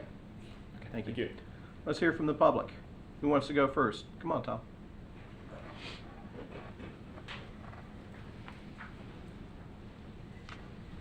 Sitting. Tom Silk, Crane Lakes, Vice President on the HOA Board. At the May Planning Commission, Joe Peterson made a statement that 6 of 7 members of the board are in favor of this project going in. Obviously, I'm the 7th. We had a meeting on June 11th at the HOA meeting. Sad to say, more than 80% of the people in attendance at that meeting are not in favor of this project for various reasons. Listening to the May meeting, the owner of the proposed storage talked about a doctor friend going in, and it got me thinking, you got a doctor, 2 assistants, a receptionist, a biller, 10 patients a day, that's 15 cars, 6 units, that's 90 cars at that intersection. People going in and out of the facility and employees. You're at 100 cars at that intersection. Take into consideration Browns Landing South. They're still building out 60 to 70 homes there. They're not going down to Tomoka to go shopping. They're coming into town. The Springs, 300 units. I don't know how many parking spaces. Somebody said 450. How many of those cars are going to come down? This is not low impact, not at all. Several months ago, you killed the project for the simple reason it was too much traffic. This is the same situation. Going on about the fact that what is available, the need. In the last 2 weeks, I went to the 3 other facilities that are in the area. There are 388 units for rent. Do we really need this? Do we really need the impact at that intersection? As you know, some of you know, I was very adamant about getting the light at Crane Lakes, and thank God we got it in there. I don't think we need 200 cars a day going through there, the possibility. You people have the right not to settle. You have the right to look at it with objectiveness and say, this is too much. We don't need, with 400 units available thereabouts, to put another facility there. Don't pick and choose. Do what's right for the community. That's what you're here for. That's what they elected you for. There's too much traffic on the road now. We do not need any more. Thank you. Thank you, Tom. Who else? Come on.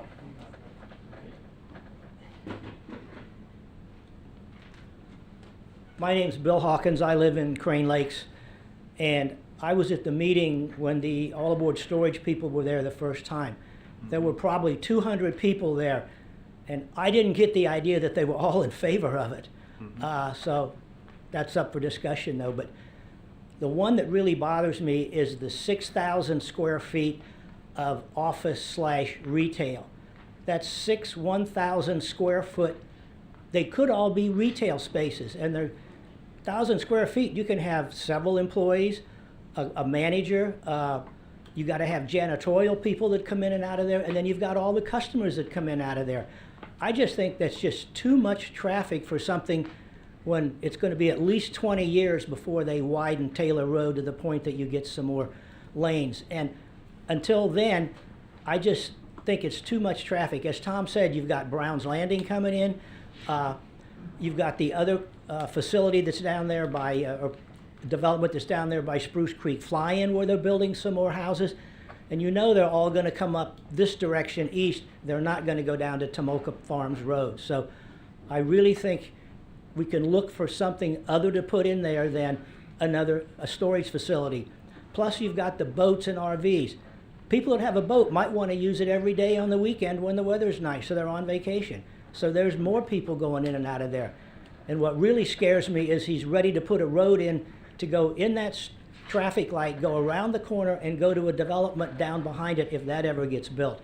That would really make the traffic a lot worse. So I'm really against doing anything that's going to add more traffic to that corner right now. Thank you. Thank you. Who else? Okay, if there's nobody else in the audience, then we'll have our written ones. I just have one from Joseph Peterson. Mayor, council members, and planning commission, this statement is on behalf of 4 of the 6 original members of the 7 individual members of the Crane Lakes Board. We 4 support the request of Newkirk Engineering for the proposed all-aboard storage project, while the other 2 have currently no opinion. The HOA board has not taken an official position that represents all the residents of Crane Lakes. You may hear from some residents with different perspectives at this public hearing. We do have continuing concerns regarding the probability of even heavier traffic on Taylor Road and the sequencing of the traffic light at the entrance of Crane Lakes community. We urge the city council and staff, the all-aboard storage owner, and representatives along with Crane Lakes HOA board to strongly advocate for the responsible officials, for road turning lanes and traffic light improvements. Mr. Andy Clark did send to us on June 10th a commitment letter to improving the traffic conditions on Taylor Road. He will contact government officials to try to expedite widening of Taylor Road, changing of yellow turn arrow signal to a green turn, and building safer turning lanes into Crane Lakes. I met Andy Clark, who presented in February his plans at our community clubhouse. It was attended by over 100 people, and when he was done, there were less than a half dozen questions. He included in his presentation traffic concerns, having a new study, and also the current percent and number of vacant units versus the total, and advised us of a similar complex which he owns in Ormond Beach, which is a very impressive setup.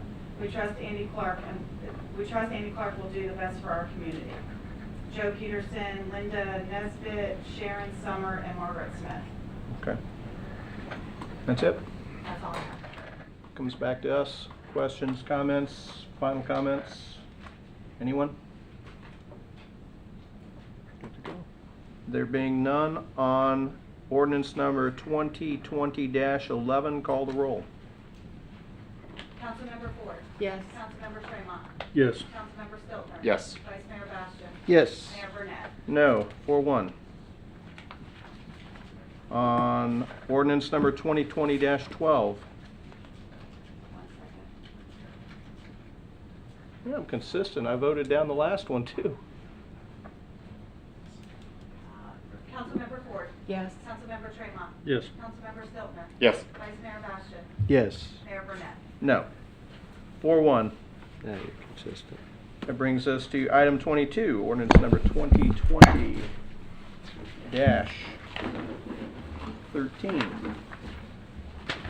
Ordinance number 2020-13 is an ordinance of the City of Port Orange, Volusia County, Florida, annexing approximately plus or minus 8.2 acres of property located at 6156 Williamson Boulevard, repealing conflicting ordinances, providing for severability, and providing for an effective date. Can I have a motion? Sure. Move to approve ordinance number 2020-13. annexing approximately 8.2 acres of land located at 6156 South Williamson. Good evening. I know what that smile is. I'll go ahead and do it.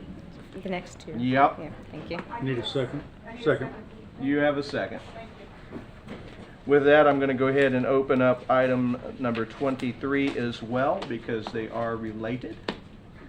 I saw the smile on Penny's face, which is ordinance number 2020-14.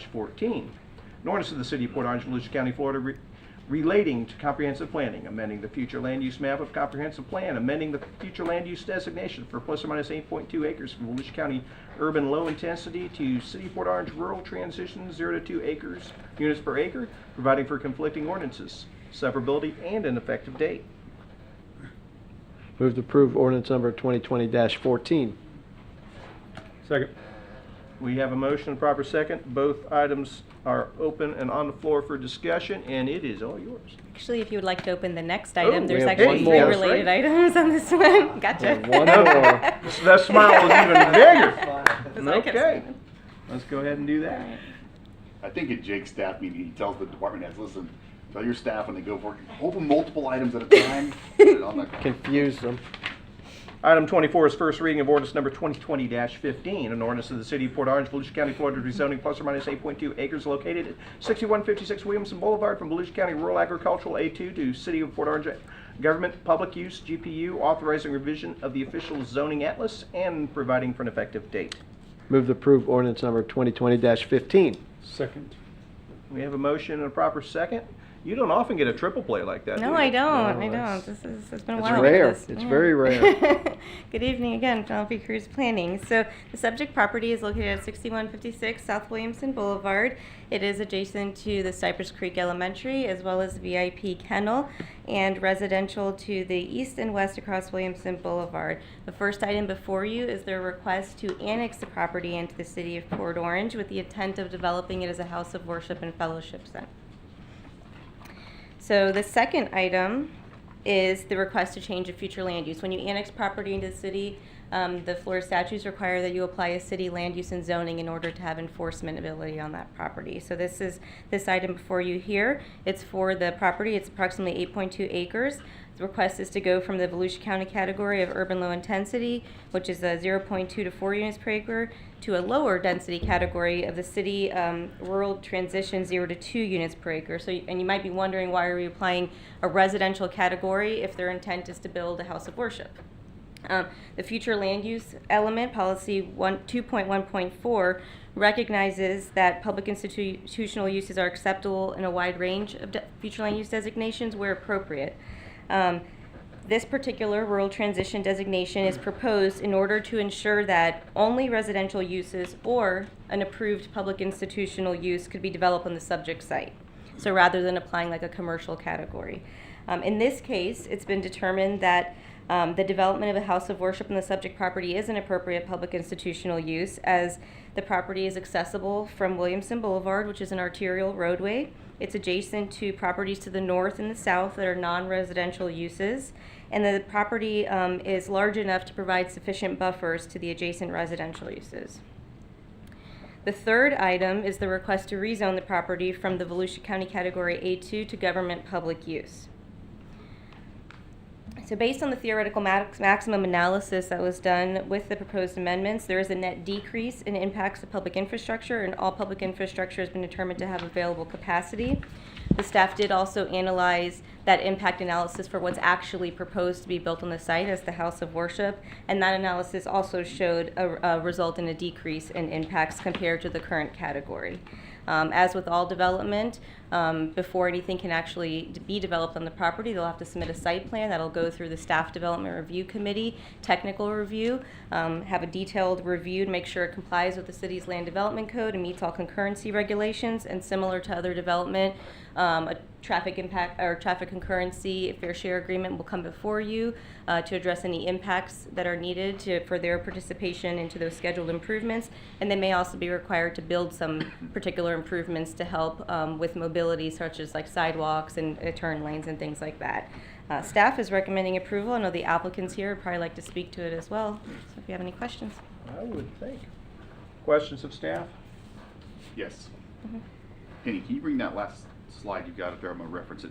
So, Oops. looking, yeah, perfect, that one right there. Oh, this one? Yep, Okay. that's outstanding. So, it seems like there's kind of an odd-shaped, triangular-shaped piece of the property. That makes sense the way I said that? Kinda. Behind the elementary school, and then slightly to the north of the rear portion of this particular property. What is This? that zone for, or is that just? Are you speaking preserved? about this where my That's cursor exactly is? what I'm talking about. So that's part of the conservation area for the sanctuary of Spruce Creek. So it's part of sanctuary of The Spruce HOA Creek. owns it? Yeah. Got it, okay. Yep. So there's no issue with like having something landlocked or some kind of No, an easement? no, it's between part the of school and the it's part of property? their plat. It's common area for them. It's preserved area that can't be touched. That's why we have you on staff. Very good. Other questions? There being none of you, go away. We want to hear from Pete. Yes, sir. Let me get out of this thing.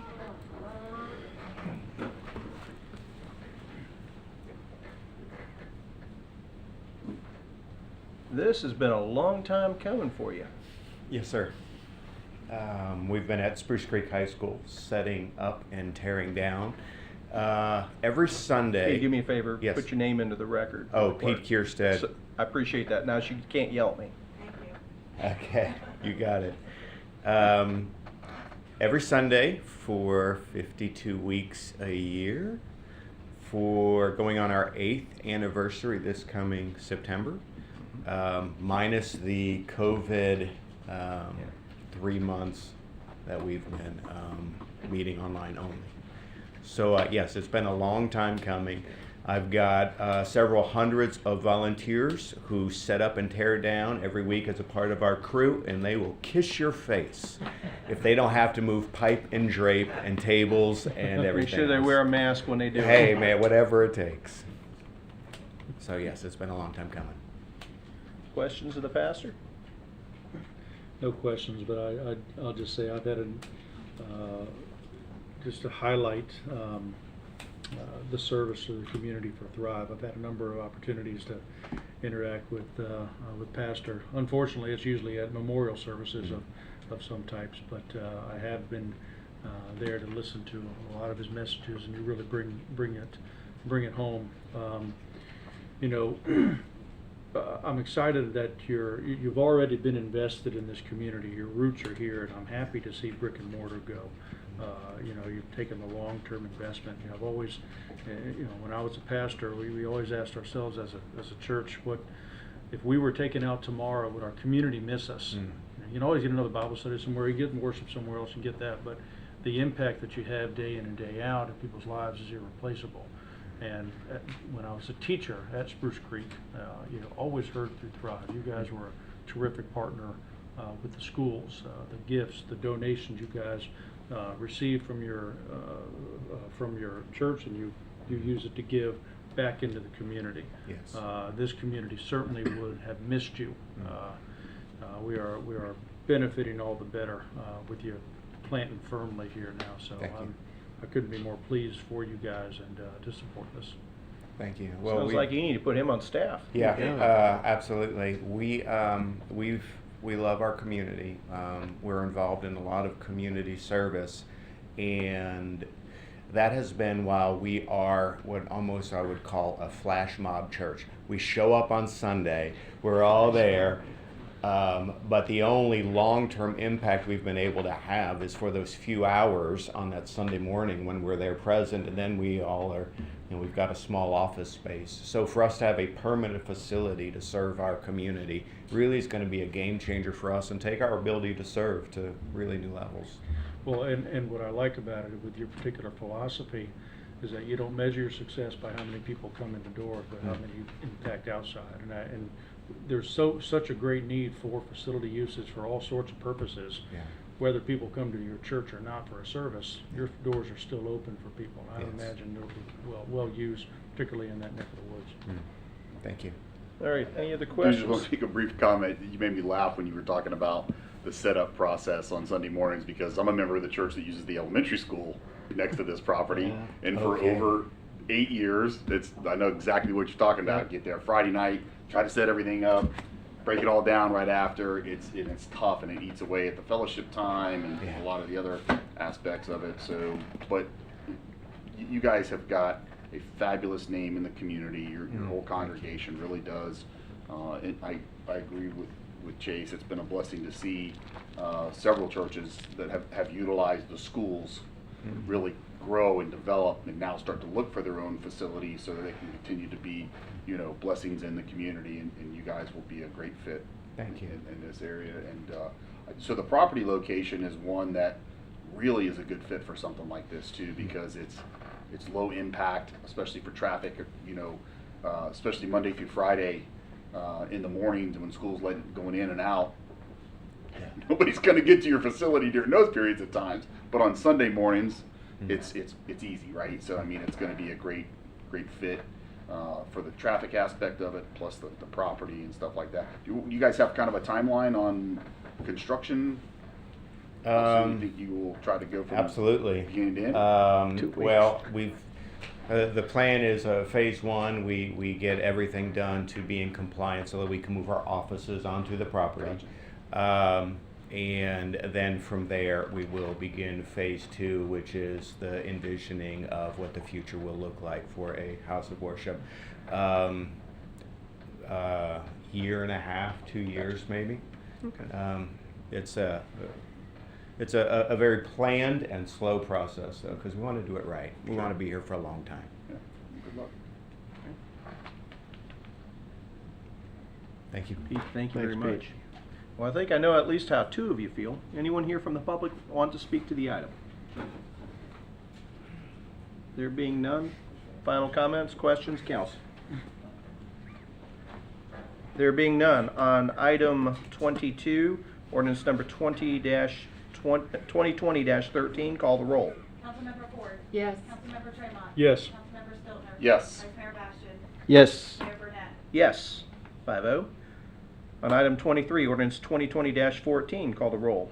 Councilmember Ford. Yes. Councilmember Tremont. Yes. Councilmember Stiltner. Yes. Vice Mayor Bastian. Yes. Mayor Burnett.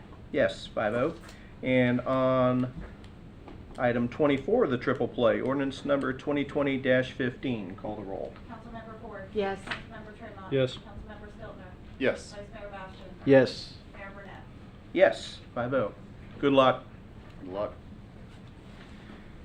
That brings us to item 25, ordinance 2020-16. Ordinance 2020-16 is an ordinance of the City of Port Orange, Volusia County, Florida, approving the Fourth Amendment to the Master Development Agreement to the Port Orange Home Depot Plan Commercial Development, PCD, and the Conceptual Development Plan, CDP, providing for repeal of conflicting ordinances, providing for severability, and providing for an effective date.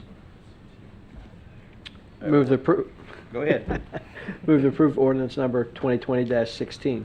Second, you gotta step up your game tonight. I'm having computer issues. I'm trying to read them fast and you're going slow. We have a motion and a proper second. The item is on the floor and open for discussion. Welcome back. All night. Penelope Cruz planning.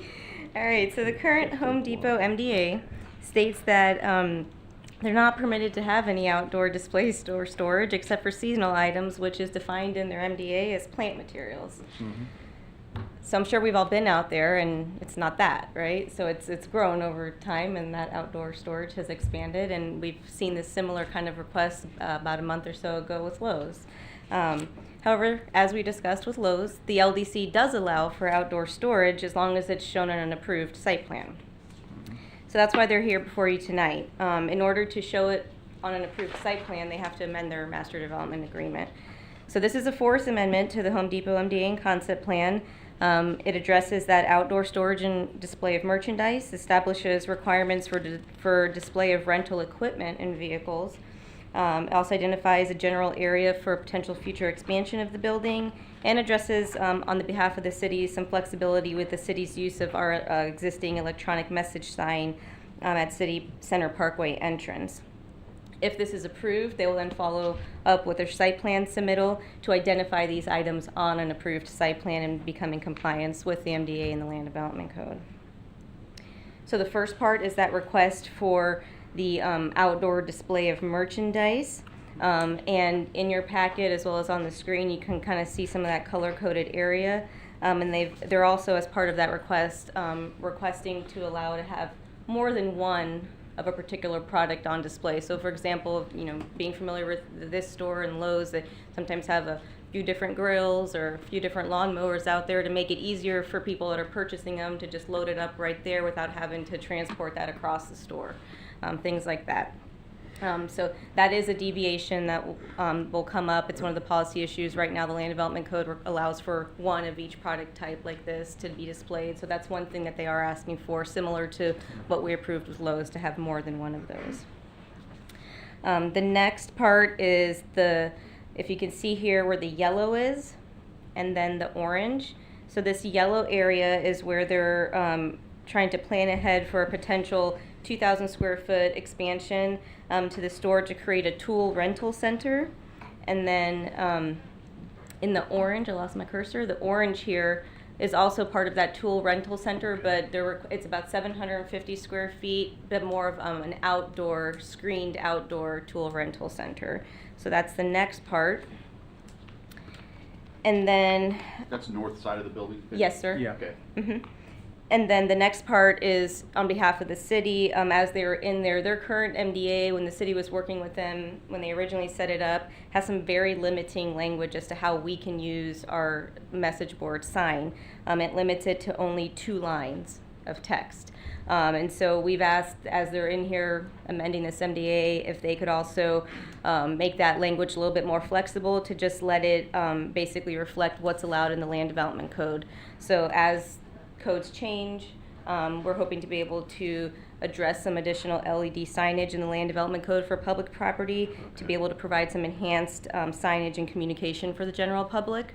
So they did that for us, and they're also expanding the easement area that they currently have provided us for the sign from a 50 by 60 easement to a 60 by 70 easement to give us a little bit more room to better maintain the sign and better maintain landscaping around the sign. Can you show that illustrated? Do you have that? Yes, sir. On? It's right here. It probably doesn't, let me see if it shows up better. Oh, it doesn't. I cut it off so I could fit it on the screen. But basically, it's right here. This is where the sign is. Right now, the box, the easement goes right up to the edge of the back of the sign, so it really doesn't give much room behind it to plant anything or maintain that area. So we've asked them to just kind of bump that out a little bit, give us a little bit more room to maybe put some more landscaping, maintain that sign better.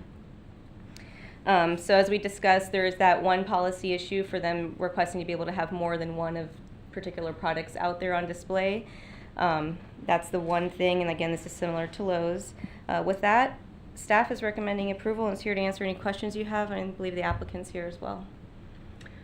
Questions?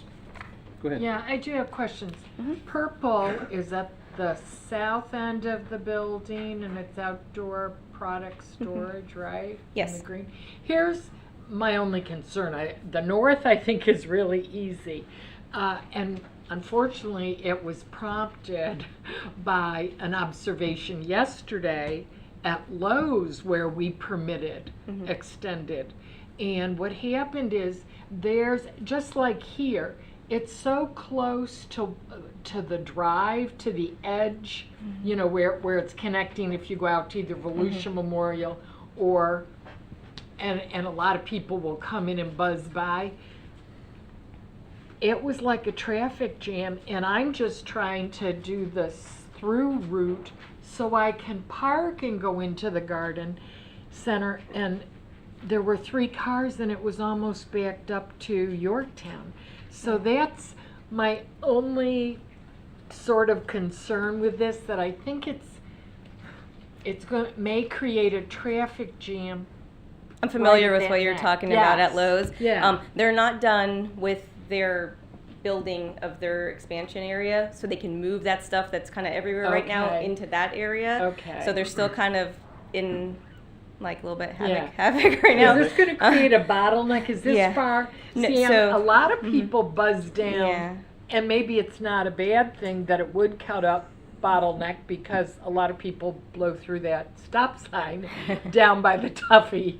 But that's my only concern, that with all the parking lot to go, So the master development agreement requires that they maintain that a minimum of 20-foot clear, which is the fire NFPA requirements there.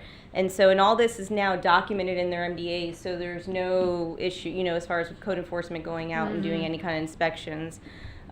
We've also have added something I forgot to mention in the MDA, and as we review the site plan and go out for a final inspection, we'll check as well, is once the site plan comes in at that level, you know, we're going to be asking certain questions and making sure things are addressed. But also when we go out for the inspection, if any of these areas look like they need additional landscaping to screen some of these things in the buffers, the MDA states that they have to put that additional landscaping in to better screen some of these additional areas that they're asking as well.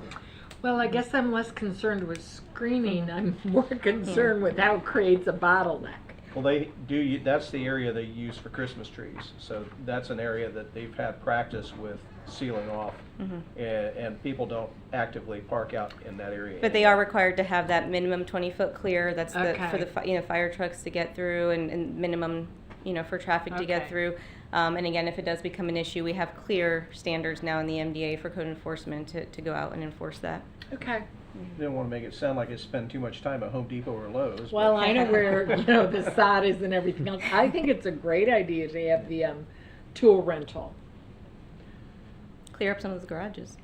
Any Yeah. other- Maybe you can throw cars in there. Maybe they'll give lessons on how to use those tools. Any other questions? Anyone here from the public care to speak to the item? The applicant's next. Come on.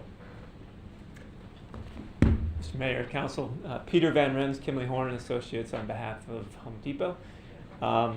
Just want to thank staff. They've been great in guiding us through this process. Home Depot's excited to come into compliance with some of the things that they've been out of compliance for and be a good corporate citizen, and as well as offering some of the tool rental things that should be coming here in the future. So I'm just here to thank y'all and answer any questions you may have.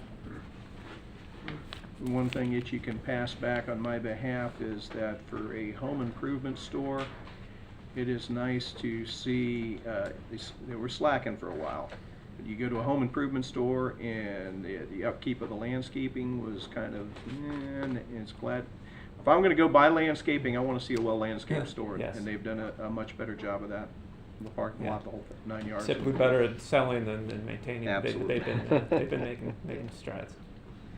No other questions? Well, just a comment to that note. I'm thankful for staff being mindful of that corner area that's part of the gateway into our city center complex, because as Jake can probably attest to, I think it was his first week on the job here after we hired him. Him and I rode by and I'm like, we got one side that looks really good, and the other side, and he's like, well, that side doesn't belong to us, it belongs to Home Depot. And so, you know, it's a visual thing to the gateway of a complex that we're incredibly proud of, that our residents love. I mean, this is a very special place, and so I appreciate staff being mindful to that, and also if you can pass along to Home Depot to always be mindful of that as well. And I think that'll be a good thing and a good relationship. So. Okay, and yeah, I'm happy to comply with the final inspections and beef up areas that seem like they might need it. So. Very good. Good, thank you. Anyone else? There being nothing else? Council, final comments or questions? I'm looking left, I'm looking right, I'm seeing nobody, so I'm asking the clerk to call the roll. Councilmember Ford. Yes. Councilmember Tremont. Yes. Councilmember Stiltner. Yes. Vice Mayor Bastian. Yes. Mayor Burnett. Yes, 5-0. I was making excuses in the first week. We'll talk about that later down the agenda. Item 26 is first reading of ordinance number 2020-17. Ordinance number 2020-17 is ordinance of the City of Port Orange, Volusia County, Florida, rezoning property consisting of approximately plus or minus 0.95 acres from planned commercial development PCD to community commercial CC, professional office PO, plus or minus 2.36 acres from Commonwealth Plaza planned commercial development PCD to community commercial CC, and plus or minus 17.9 acres from professional office PO and high density residential R3H to government public use GPU, authorized revision of the official zoning atlas and providing for an effective date. Move to approve ordinance number 2020-17. He's on it. May I have a second? Second. We have a motion, proper second. Welcome back. Well, figure is planning. So last month we were before you with finishing up the first administrative rezoning this year. This is our second one, still on Nova Road. So there's 3 areas in this one. The first is at the intersection of Nova and Spruce Creek. It's the PNC Bank. The second one is the Commonwealth Shopping Center Plaza, and the third one is parcel that's owned by the city that's got some kind of inappropriate zoning on it that we want to clean up. So Area 1 is, like I said, it's going from PCD to community commercial. This was intended originally to be part of last month's package. Unfortunately, we didn't get the authorized signatured paperwork in time, so we put it in with this one. So they're looking to go to that same community commercial. You can see the rest of the shopping center last month was approved to be changed to community commercial, so they're just wanting to follow suit. Because that PCD was approved in 1990, and there was never an MDA, so there was no permitted uses or dimensional criteria or anything in that MDA. So they want to be able to just follow the land development code for any kind of improvements to the property, or if there is any kind of future redevelopment in the future. None proposed at this time, though. The second area is again proposed to go from PCD to community commercial. This is the existing Commonwealth Shopping Plaza. It was developed in 1970, rezoned to PCD in 1985. There was an MDA eventually adopted in 2000. Has real limited permitted uses, and again, that property owner kind of has seen what's been going on with some of the other ones, and also wants to just be able to follow the land development code with conventional zoning, and hopefully be able to make sure he's got full tenant spaces in that plaza based on that instead of having limited uses. So the last one is the parcel that the city owns. This is proposed to go from professional office and a multifamily R3H to government public use. This property was previously owned by FDOT. The future land use was changed to public institutional, but the zoning didn't get changed. That was back in 2000 when the city acquired it. I'm sorry, in 2000 when the FDOT acquired the property, and then the city got it from FDOT in 2005. So this rezoning just kind of puts a consistent future land use category that makes sense on the property.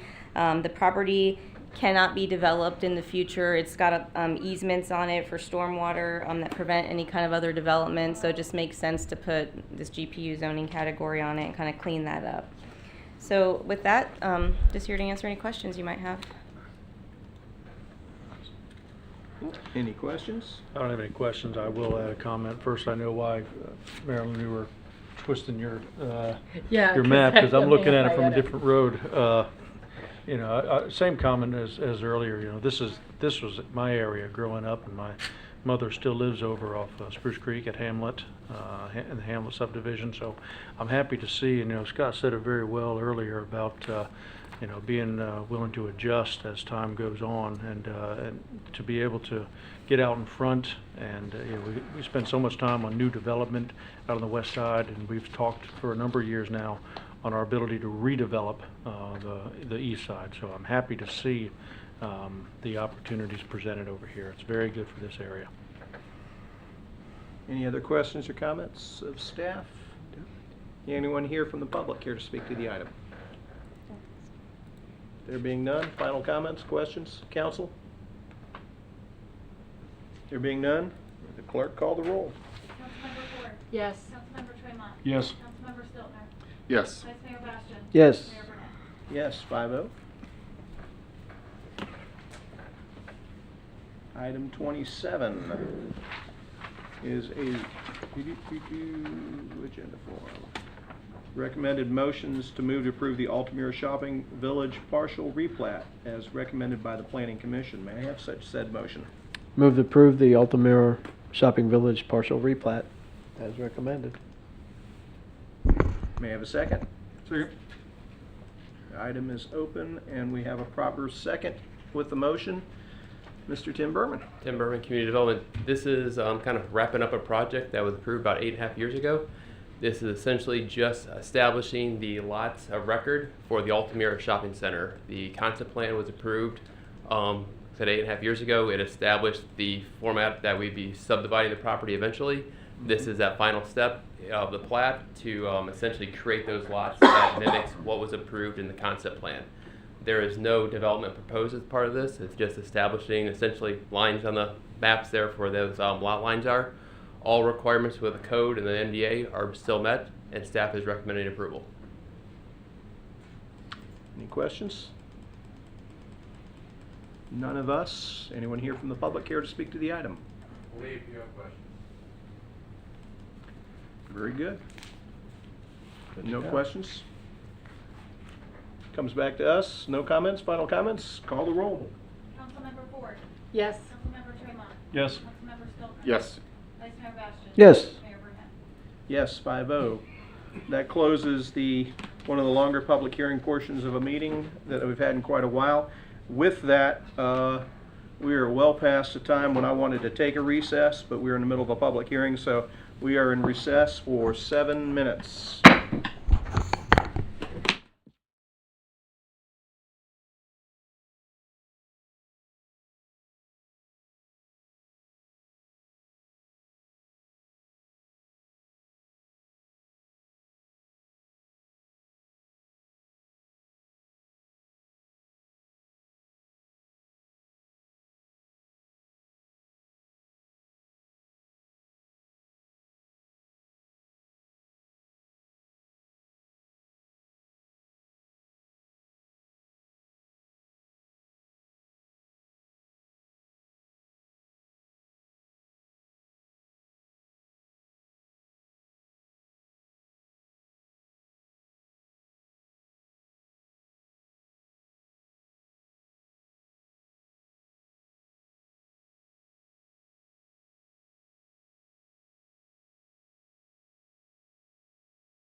And we are back. Brings us to item 28, which we alluded to earlier, the approval of the contract with the Halifax Humane Society for Spay and Neuter Services. The recommended motion is to approve the contract. May I have such said motion?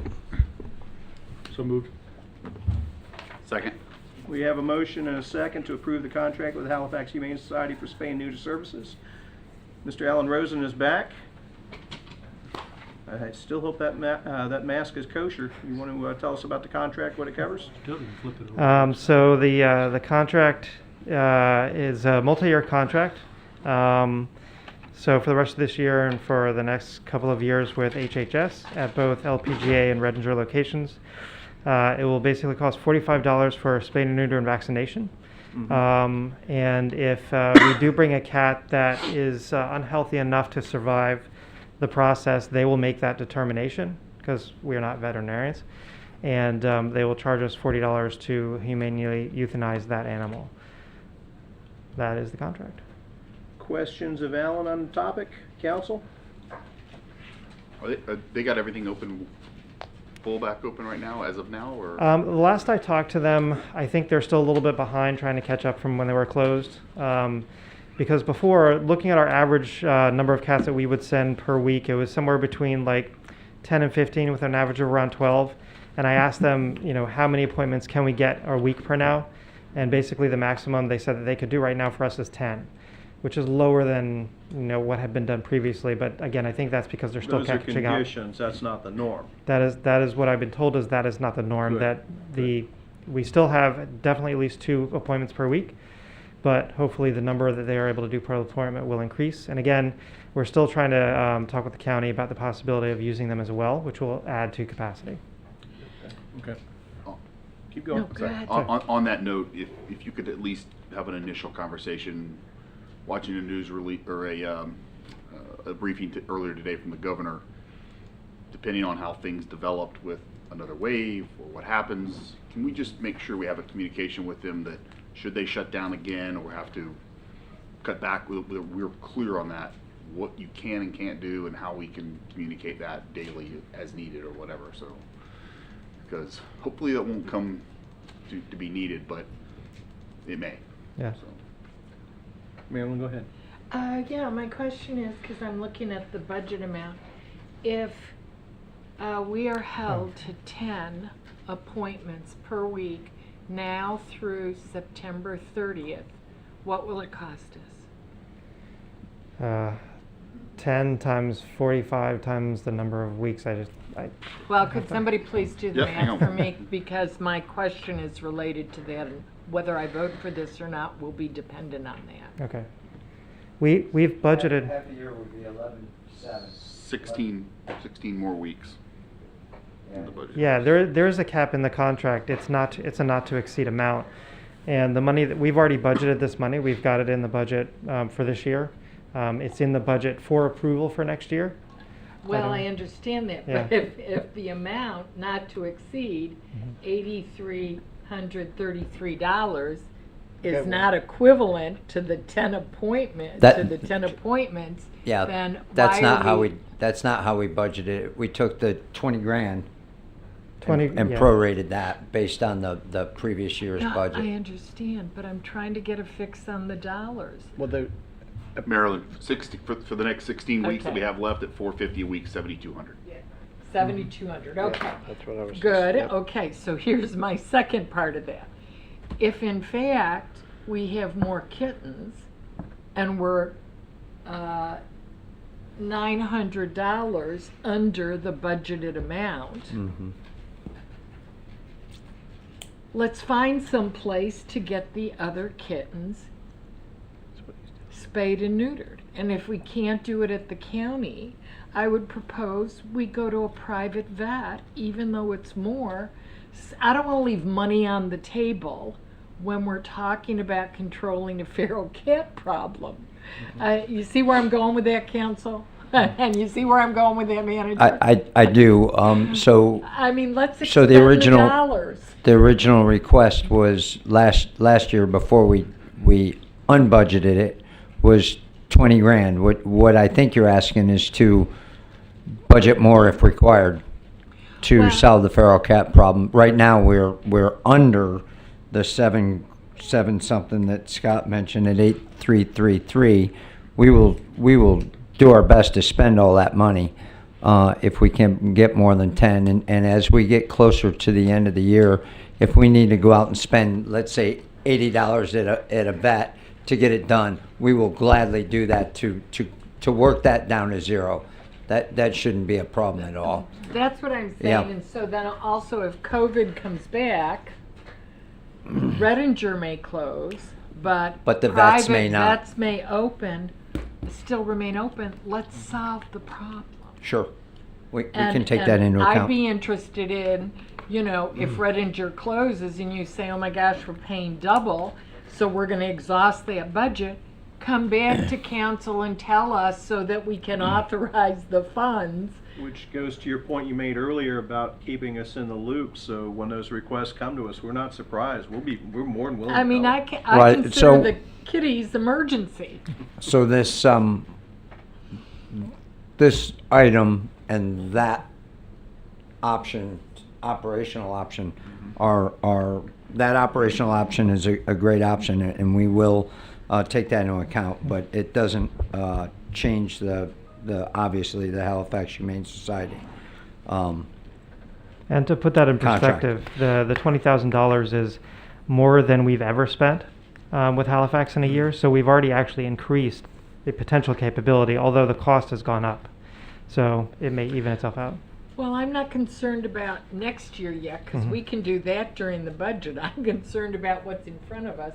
And if I have to make another motion, if council would prefer we make another motion, we're good. because this is only HHS contract, that if HHS is not available and we have funds and you need an authorization need to it? use No. a private vet, I'm prepared to make that motion. At Port Orange. Yeah. Vet.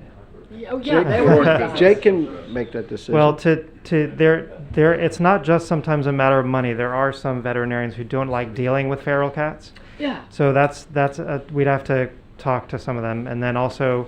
You might want to start working on getting them in your pocket Yeah, now. I so don't that want to you're hear ready about all the later. barriers. I want to get it fixed. And we That's don't right. necessarily have to come to council if it's an amount that doesn't reach Okay. over. So we could just do it. Council, if we need. what you're recommending, we can do Yeah. without Perfect. any amendments to this Okay. contract. Good. Perfect. And we will do that. Yep. Then I'm in favor of it. Any other questions or comments on this item? Would anyone care to speak to the item? Come on.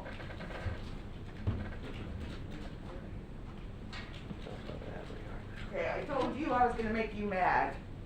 I'm Cheryl Wild, I live in 493 Leslie Drive. Cheryl, Cheryl, you're not making nobody mad. I'm gonna make you mad now.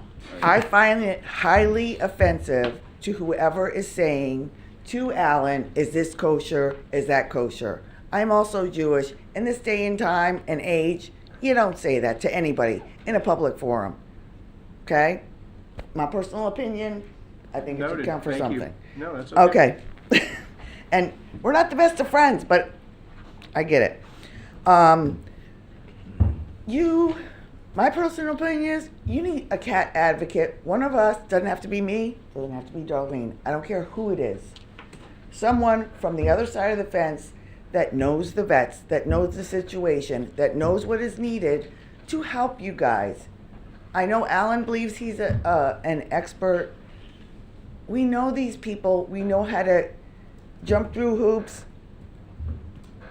We can help with this. This is what you know what I'm saying? Please let us help. Aside from, being outside, trapping cats. I also want to know what happened to the rest of the $20,000 because you haven't spent anything from January to now. And it was supposed to be $20,000. Also, people do not want to adopt ear-tipped cats.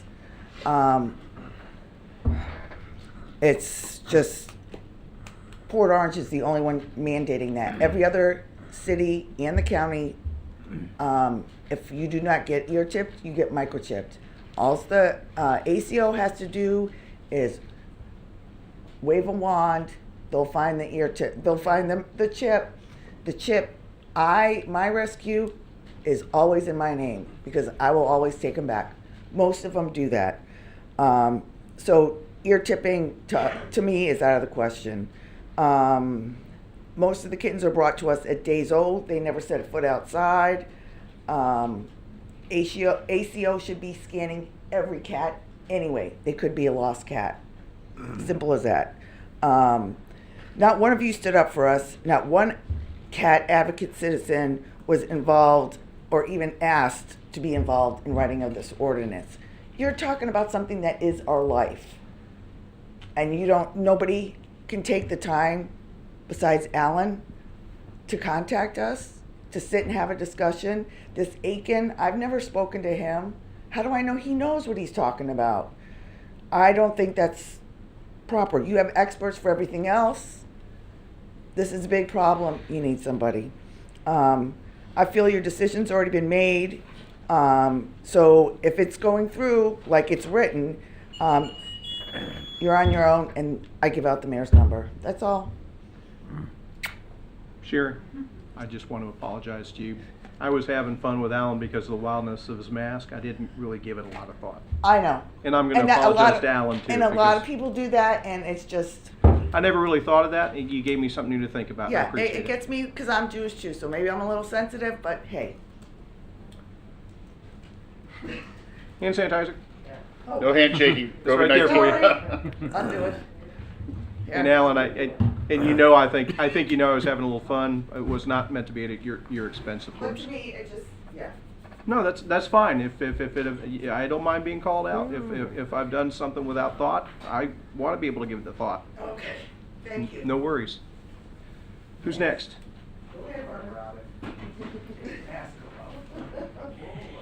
Good evening, Council. My name is Robin Wilson, 409 Poinciana Drive. I've been living here 40 years. Been trapping, spaying cats for 5 years. Just the other day, I had someone call me up asking for help. They had a cat they were feeding, and they believed it was pregnant. So I went and grabbed the cat, took it, had it fixed. While at my home, I got a phone call. The cat had already had the kittens. So now I had to bring home 4 kittens. Now I have 4 lovely little kittens that are looking for homes. And until I fix them, I cannot find them homes. And what's going to be difficult is handing a little fluffy kitten over to someone with an ear-tip cat, and they're going to say, well, what happened to this cat? We don't want a cat that's got half an ear missing. We go through many, many steps when finding good homes for these cats. There are lots of forms, questions. Landlords need to be asked if they're allowed to have cats. If we adopt a cat out to Mr. and Mrs. Lewis in Port Orange, it's more than likely they're going to love that cat and keep that cat indoors.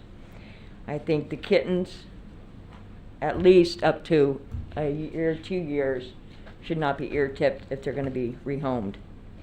The other cats, the males, the females, that's fine. At this point, I can't afford to have them done without your help. And with your help, I am able to find them good homes. If not, I can just give the cats out to people without having them ear-tipped, and then they're going to be reproducing again. So the bottom line is, I just want to reiterate that it's just best for us to adopt them out when they have their ears. But the feral cats can be released back out with an ear tip. Yes, it's easier to pinpoint them, but the little kittens are much easier to adopt out for us when they have both ears. Thank you. Thanks, Robin. Darlene, you want to turn? Come on. I wasn't first. No, but you get to be. Hi, Darlene Kochendorfer, 5571 Lancewood Drive. I wanted to address the tip versus chip. The Redinger Clinic, it is mandatory for all cities, TNR cats, have either an ear tip or a microchip. The microchip is way better. I mean, if you want to track, that microchip I pay for, it's $16. I don't have a choice. I have to pay for that. We don't have the city pay for that. The chip goes into my name. It stays in my name. I request if my adopter wants to spend $35 and change it, that's up to them. But I asked them, leave it in my name. And if the cat gets lost, and I even had one, someone called me last night, lost cat. It came back a couple hours later, but the first thing they did was call me the way I asked. If that cat gets picked up or ends up in a shelter, it's gonna get scanned. If it's picked up by animal control, it's gonna get scanned. And that's better, the fact that it doesn't have an ear tip. Your colony caregiver is gonna know it's new. ACO is gonna trap it or what, and scan it, and they're gonna call me. I'm gonna get a phone call. It's got a name, phone number, address, and everything on it. I want my adopters to be accountable to me. If that cat ends up, I'm gonna find out why, because I've got all that adoption paper. I know exactly where that cat's supposed to be. I can call them up and say, hey, what happened? What happened to this cat? Oh, well, it got out 6 months ago. Well, why didn't you call me? And then I can make a decision, do I want to put this cat back into this home again? Or, you know, again, sometimes it's just a mistake and it happens, but, you know, I can make a decision. If somebody has become very unstable, well, then I'll find another home for it. And that's the thing, it's hard enough to adopt a cat and a kitten. If their ear is mutilated, they don't want it. They just don't. So, and like I said, all these cats are out there. It's not because of us. We didn't make them come here. It's just the constant reproduction. All of those kittens I see are the responsibility of the city. I mean, and like I said, tipping a couple, though the ear tip is reserved for cats that have no other positive outcome, where there's no way to rehome them, they're not lap cats, you can't pet them, you can't touch them. That's reserved for that. The other ones, which is about 75%, or I don't know, at least 70% of what we do. Every one mom, you got 4 to 8 kittens, you know, so, but that's the ear tip versus chip. And the chip, I really think the chip is just way better. And you guys want to consider that. Okay. So the chip isn't costing you anything, it's costing me $16. So, aside from everything else. But you're willing. Absolutely. Okay. Thank you. Thank you. Alan, can you address why we wouldn't? It doesn't work anyway. It's been out for 2 days. Can you address why we wouldn't go the chip route? I mean, I understand the argument, but if part of our solution is to be humane in it, and we want to have the best opportunity for them to get adopted, and if the stats show, and I don't know what the stats say, that it's much more difficult for them to get adopted if they have the tip, why wouldn't we go with the other route? If we're going to catch them all the same, what's the problem? Well, there's two. One, of course, is cost. When we asked about putting microchips in before, the cost to us would have been $16 additional on top of the 40 or 45 we're paying. So, HHS, if we have a TNR cat that we send there and we pay for their spay and neuter, HHS has told us if we would like to microchip those cats, we would pay an additional $16 per cat for that service. Unless somebody else wants to donate the money, then it would not come out from us. In addition, and some of the research I did, some of the recommendations were to microchip, even with the additional expense, because you have that additional information. The downside to that too is you don't know the cat is microchipped unless you catch it. So Say again? You do not know the cat is microchipped unless you catch it. You have to catch it because you can't run around with the wand trying to wave it over the cat with it running away from you. So you have to catch it to see if there's a microchip in it. So if the ear is tipped correctly, you can see that from a distance and know that those are TNR cats that are supposed to be in that colony. If you see one without an ear tip, you're probably going to want to try to catch that cat. I mean, it's great if you do catch it and it is owned cat and you do wave the wand over it and find out it's somebody's cat, you can get it returned. But you won't know that it's been fixed unless you catch it and take it to HHS. Well, unless it has a microchip in it.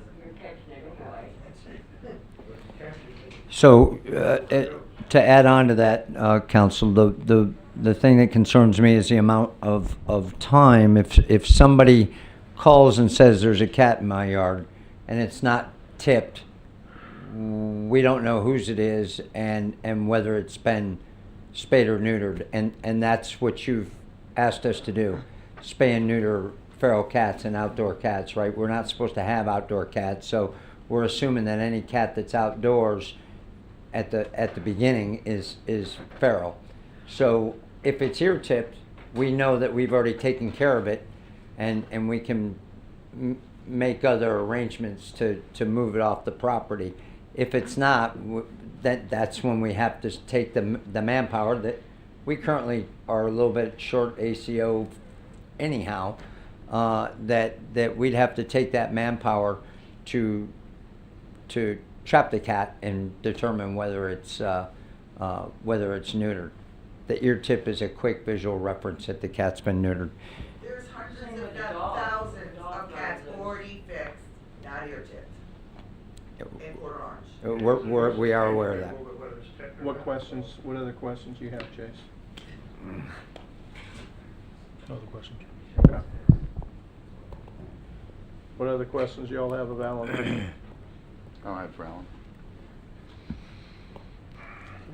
I would just like to say that we need to get this going no matter what. But part of that review process, I think, for us, and getting reports and communication, that might be something I want to reconsider depending on what we're doing. So as we do this process, I understand the efficiency from staff's time, but I'd like to know how this is going, and if it's not going the way we want it going, that may be one of the things that I'm willing to move on, particularly when you have wanting and willing volunteers to help. That might be a trade-off. We're not going to get everything we want all the time, but that might be a very satisfying trade-off to be able to consider. Just my thoughts. Any others? A lot more volunteers in Port Orange than you do in any other city. Explain what your trade-off is. No, I'm not right now, but I'm saying as we evaluate this, as we get going, if we're not, the amount of time Jake's talking about it takes for somebody to determine, you might not be able to, you're probably going to, more often than not, what I'm thinking about is you spot that animal, you know it's tipped, you're done. It doesn't take a lot of time to ascertain. But I think there will be a lot of times where we might have to end up trapping that animal anyway to find that out. So we might want to consider that as a trade-off as we evaluate this over the next few weeks and months. So let's all keep that in mind, because we know we have a willing workforce that's willing to work with us. Just want to plant that thought in the four of y'all's minds. And remember and you all can change this too, but the original mandate to staff from council was to decrease the population of cats. So knowing which ones are neutered and which ones are not, and they bring up a good point. There are a lot of cats that are out there outside that are chipped and not ear tipped. And that's happening now. I'm looking for attrition. In a perfect world, I'd snag those cats and ear tip them. So now I know, but I'm not going to do that. I'm saying I'm not going to do that. So the goal here is to decrease the amount of feral cats. It's my opinion, not based on research, that as we ear tip and as we get down to it, people will be more inclined to grab the cats and get them ear tipped before they become eligible to have kittens, I'm hoping, and that we pick the speed up a little bit and it decreases the population. Our job is not, we don't intend to kill cats, we intend to trap them and neuter them, and we sure as heck don't want them reproducing and Right. providing foster opportunities. Don't worry, there'll be plenty of foster opportunities, but we're not in the business of promoting, not promoting fostering, but putting ourselves in a situation where we have to foster so many. So that's that was the mandate.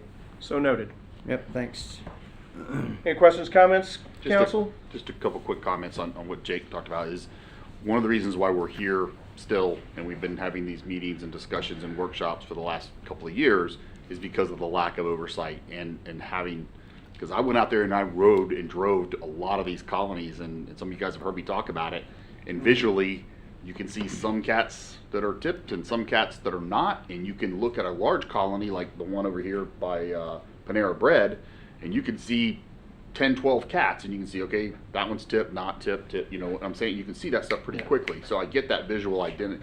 I think that's important, and I totally get the perspectives of the folks here tonight that are speaking with the kittens. I get both sides of that. However,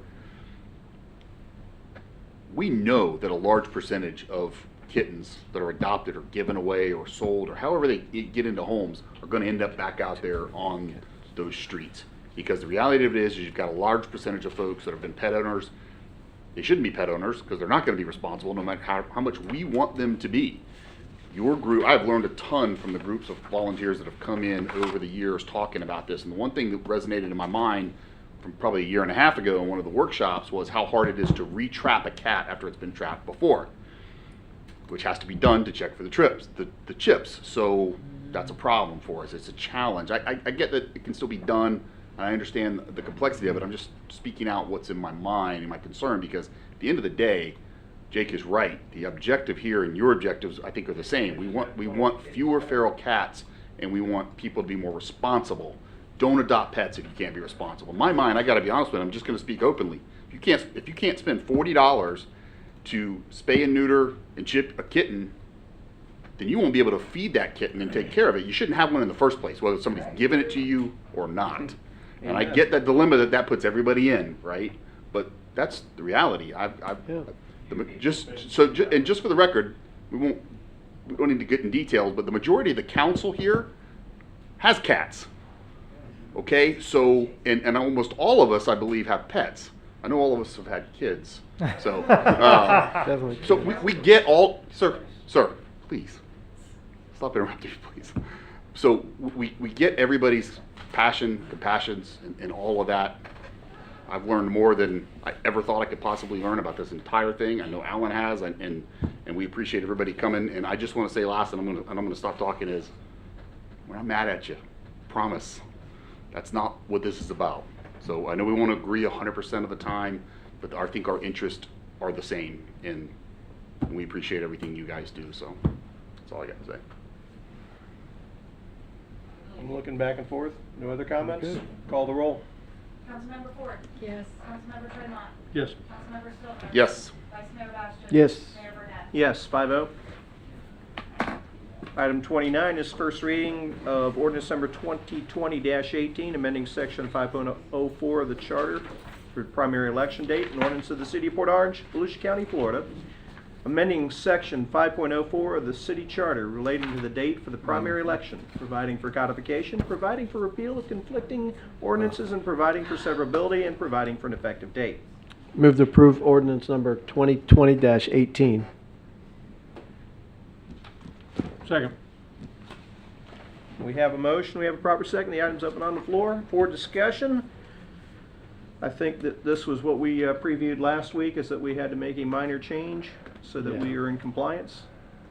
Any questions or comments, council? Compliance is a good thing. Yes, it is. Anyone here care to speak to the item?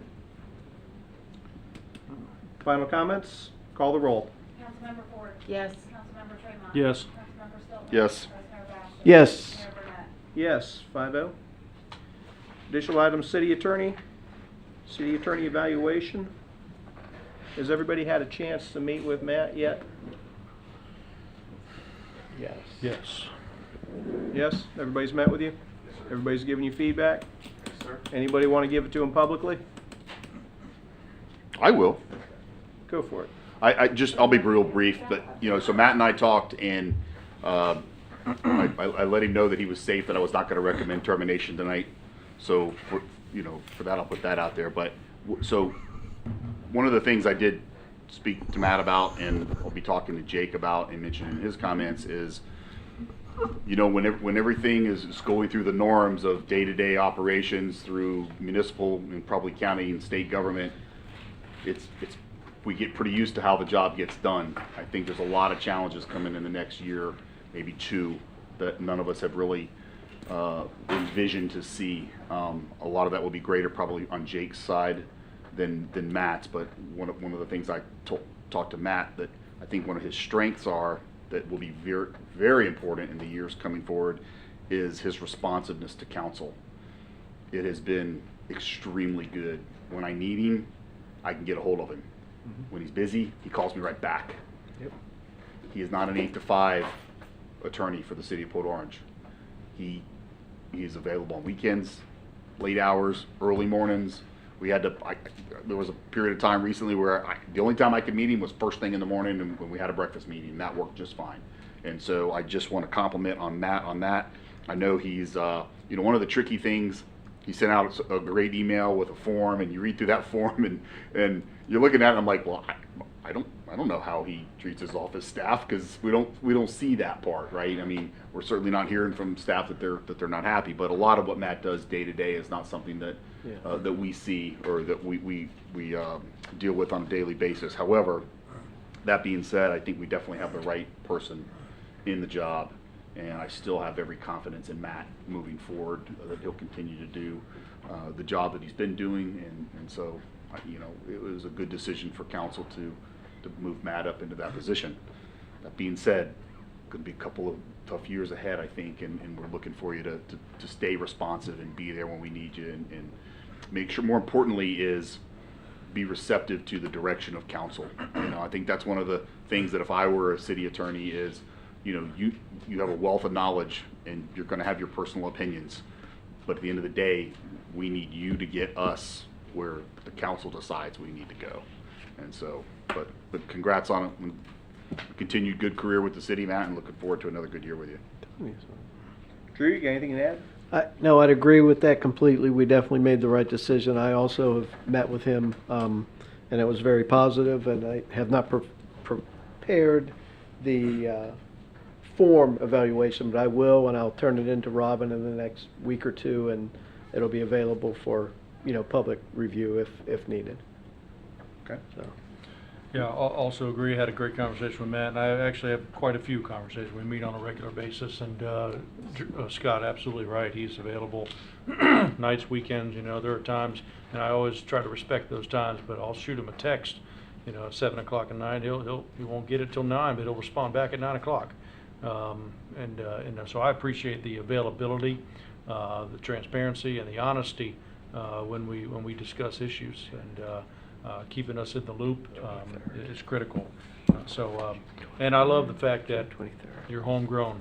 You got your dream job. So it's not a guy that was looking for a job. He's here. This is his way to make a career and serve his community at the same time. So, I love that aspect of it. So, high marks for me. Marilyn? I'm thinking I'm Matt's favorite council person, because I'm not calling him at 7 in the morning or 7 at night. It's a text. I told him that, and I offered him written comments, which I guess, I don't know, you need to get to whoever else needs to go there.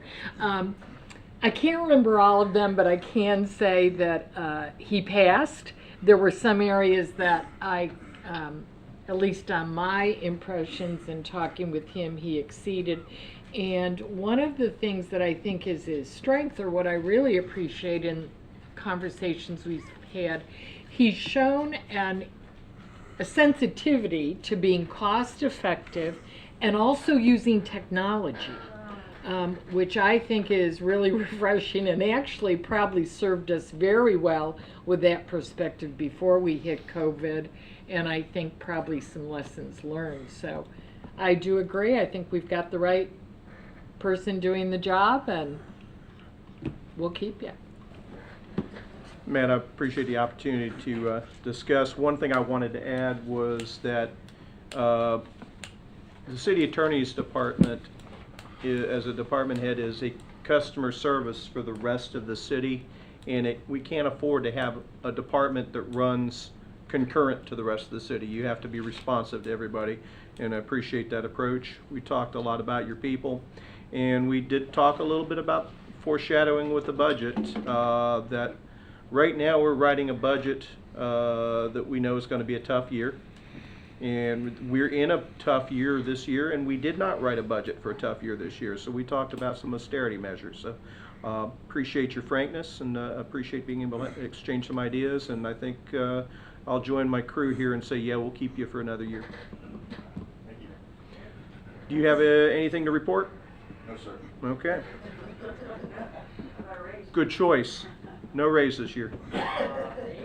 City manager. Yes, sir. I also have my evaluation. I sent you the GROW report that the rest of the staff uses in an effort to at least show you what it is. I also sent you my brag sheet a couple of days ago for you all to look at. It's very similar to past years in format with updated information. Over to you for comments if you'd like to make them in public.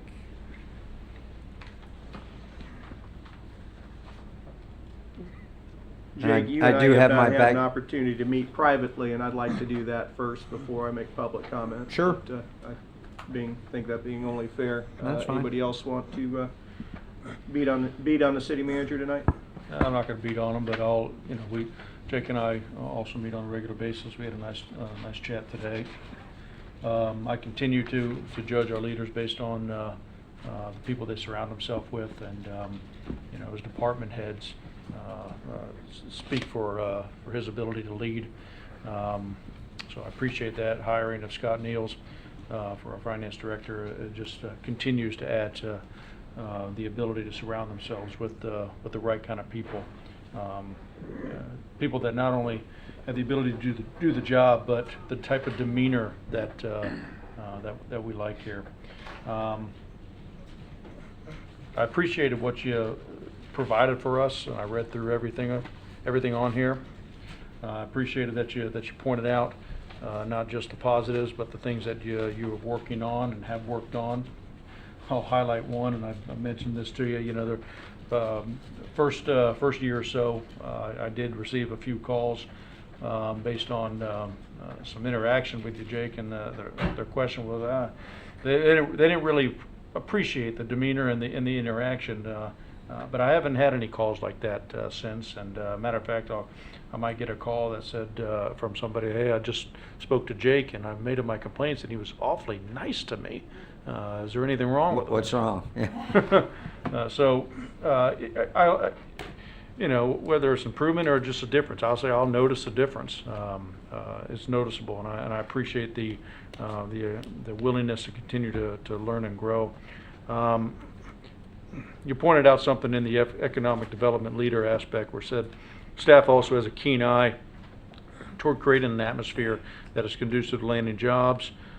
People are attracted to, and people that are attracted to the Space Coast. And I'd like to see more of that, and I'm glad that you pointed that out, and that is on the radar. We almost had something here, and I think, Don, you put it very well a while back, where our greatest export here are our kids. So the ability to provide an economic environment here that attracts our students and our kids and our children, keeps them home, is important to a lot of us. So I appreciated you pointing that out, and I know we do it. For our particular location, our relationships with the chiropractic industry and Palmer is huge. I don't want to let that turn a blind eye to the opportunities of the Space Coast. So a lot of other things here as well, but I appreciate the availability. You're always available before and after hours as well, and I appreciate that transparency. And I know there are things that budgets you bring to us and whatnot that I prefer different, but I know your job is to carry out the mission of the council's consensus. So to that, I would say you do well, and I appreciate working with you, Jake. We got the right man for the job. Thank you. Jake and I met today, and I gave him both verbal and written comments. I think his self-assessment was on point with what I've seen, certainly in terms of the leadership he brings, as well as areas that can be strengthened. I think probably the thing that I've noticed, and I don't think it's just because we've gone through COVID, he really excels in emergencies, or make a decision situation. He doesn't shy away from making decisions. He gathers information, you know, he does the pre-thing, the planning if you can, he tries to, and then in the heat of the situation, he gathers information, sets a priority, makes a decision, and then informs us, which I think is very good. And I, like Chase conveyed to him, the departments we have, heads we have, very good, and so I think there's some real leadership there in terms of how he's leading them and the messages.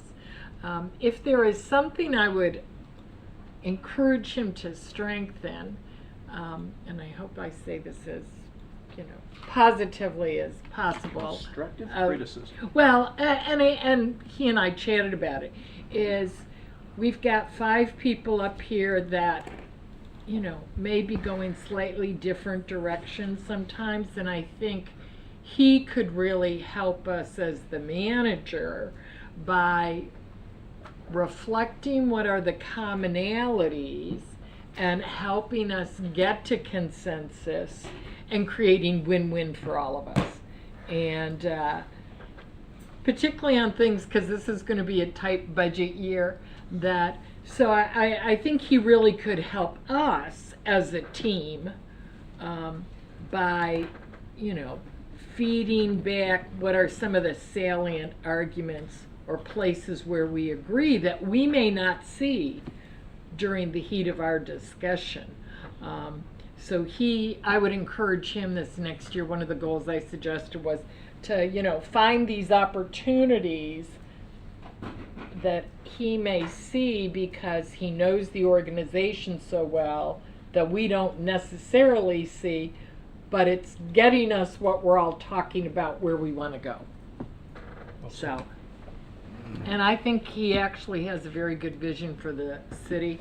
I know sometimes we all talk about our own pet preference or passion, and he ultimately has to take the bigger and longer view. And so I appreciate that about his performance. Very good. Gentlemen, have either of you had a chance to meet with him yet? I have not, but I mean, I could do some brief comments. You know, over since the past year, he continues to grow. He continues to do a very, very good job for us, and you know, the improvements that he's made since his first year are leaps and, I mean, he's just, you know, grown so much. So he continues to do the good job for us, and that's appreciated. I appreciate what he does and his efforts and his dedication. And I will provide a written review or a written evaluation for public review if they, you know, care to see that. But no, he definitely is doing the job that we hired him for, and we definitely picked the right person. I haven't had a chance yet to meet one-on-one with Jake because I can never get a hold of him, unlike Matt. So, Matt, if you would tomorrow, if you could call me when you see. No, I'm just kidding. Breakfast? Yeah. Coffee with the city manager. And it's hard to give the city manager a good evaluation when you're looking at the back of his head from up here too. Just a side note, but no, I will sit down and meet with Jake because I do have quite a few things actually, Jake, that I want to talk about. But I do want to compliment you that your ability to self-evaluate, like Marilyn was talking about, is exemplary. And that's a hard thing to do, right? None of us want to talk about things we need to work on or what or maybe our weaknesses. It's easy to talk about all the great stuff you do, right? But so I just a compliment for you on that. That being said, we're going to find out what kind of city manager you really are in the next 18 months because it's going to be some challenges, and some of the challenges and some of the concerns that I have that we'll talk, you know, about offline in more depth, or you're going to be carrying those into some of these uncharted territories in the next 18, 24 months, whatever that time frame may be. I echo Marilyn's comments about your leadership when it hits the fan unexpectedly. That's a hard thing to do.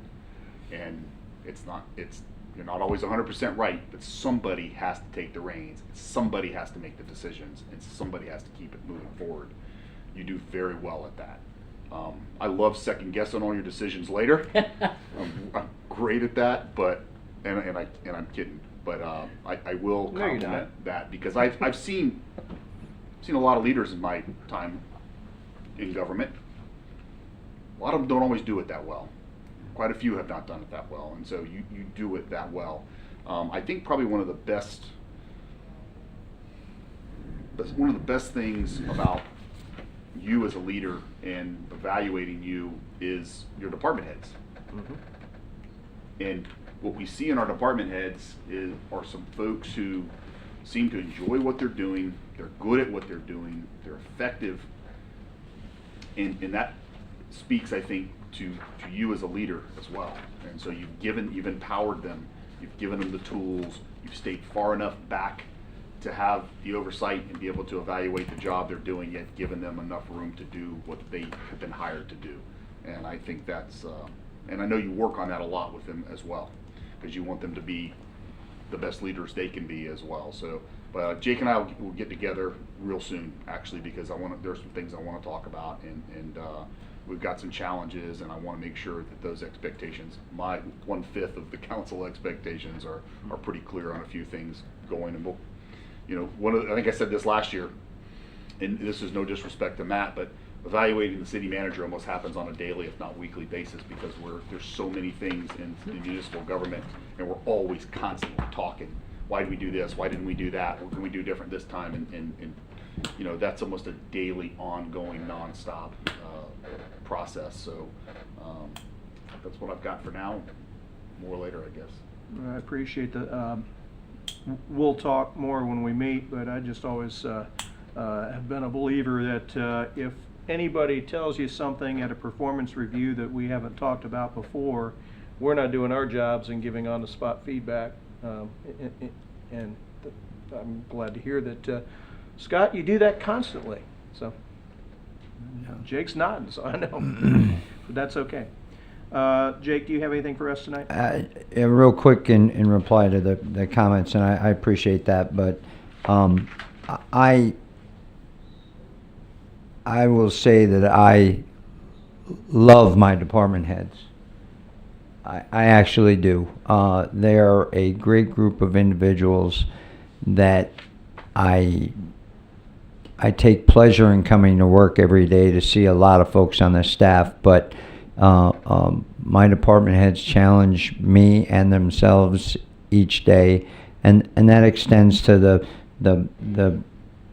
circle of trust, the clerk, and I'd also like to say that Matt Jones has been the biggest breath of fresh air for me in the past 5 years, and that is not to say that what Margaret was doing was off. She did a great job, but Matt's efforts up there and his collaborative attack at fixing things like purchasing, like contracts, like process improvement has been phenomenal, and I'm just tickled that he's running the attorney's office, and we got 3 great attorneys, and they all bring great things to the table every time we meet. It used to be, I didn't used to enjoy the attorney meetings, and now I just enjoy the challenge, the conversations. So between the department heads and the attorney's office, you're absolutely right. That makes this job worthwhile every day. And the second thing I'd like to say is Scott said, I like to second guess your decisions. I look back at every one of my decisions to wonder how I can do it better the next time. And maybe the answer is not at all. But I do accept my own and other people's feedback on those decisions and try to learn from my mistakes or how to make it better next time if it wasn't a mistake. So I appreciate the comments, and I look forward to talking to some of you privately that we haven't spoken with yet. Thanks. Oh, the other thing, I'm gonna let Robin speak about shade. Yeah. So, we need to get a shade meeting scheduled, and we are meeting again next week, for a workshop and a special meeting, which is just on your second reading of that election ordinance that you just passed on first reading. But that meeting and workshop starts at 5 o'clock, so. And we've already advertised that. Right, we're wondering if you guys can, meet maybe 3:30 before the workshop, Which day is this again? next Tuesday, the 23rd. Yeah, 3:30? You think you need an 3:30? hour and a half?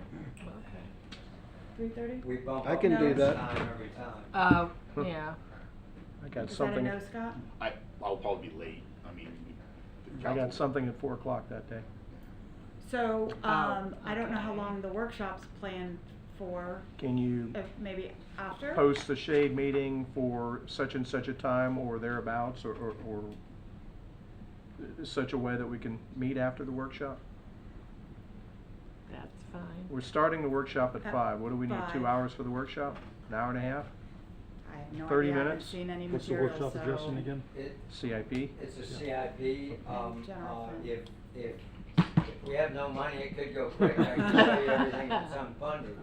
I think if it's an information brief of this is the stuff, and we're kind of waiting to see how it goes, Scott Niels is gonna give you we're gonna come up about $1 million short in the, based on revenue projections, and look, kinda like the meeting the other day, we just like a little stick and rudder and where you wanna go with the CIP.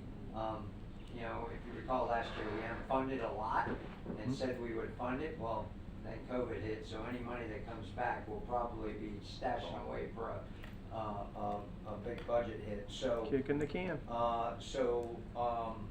You know, that's kind of the discussion, are we gonna kick the can, are we gonna suck it up and pay, are we gonna dig into our reserves and get a little bit done, but we're gonna have a CIP list for you, and we can have that discussion. We might be able to get done in an hour, hour and a half.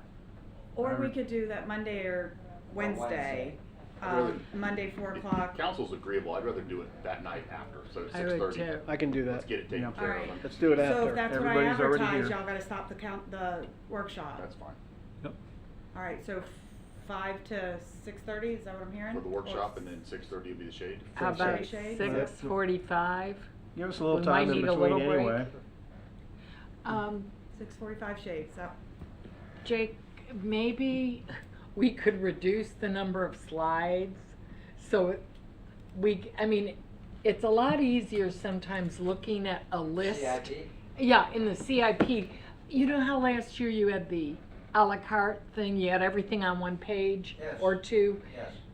I'm not saying, you know, Shade's different. slides This make is- sense, but there's also death by slides, you know?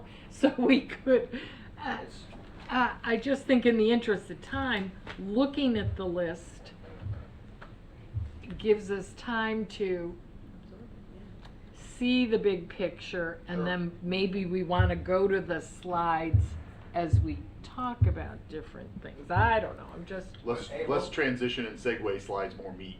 We'll throw it out there. And we got the CIP ready to get in our hands so that, I'm sorry, I gotta read it. So, should we just, yeah, Okay. nice try. That's why they're workshops, we work till Okay. the last minute to get one. So this is gonna end at Uh-huh.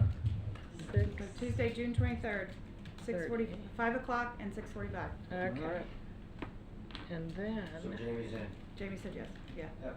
All right, what else you got for us? I believe that's all I have tonight, sir. All right, City Council Committee reports, Port Orange City, South Daytona Chamber of Commerce. Business hours are beginning to resume. Thursday evening will be the first one at Sugar Mill Country Club in New Smyrna Beach from 5 to 7.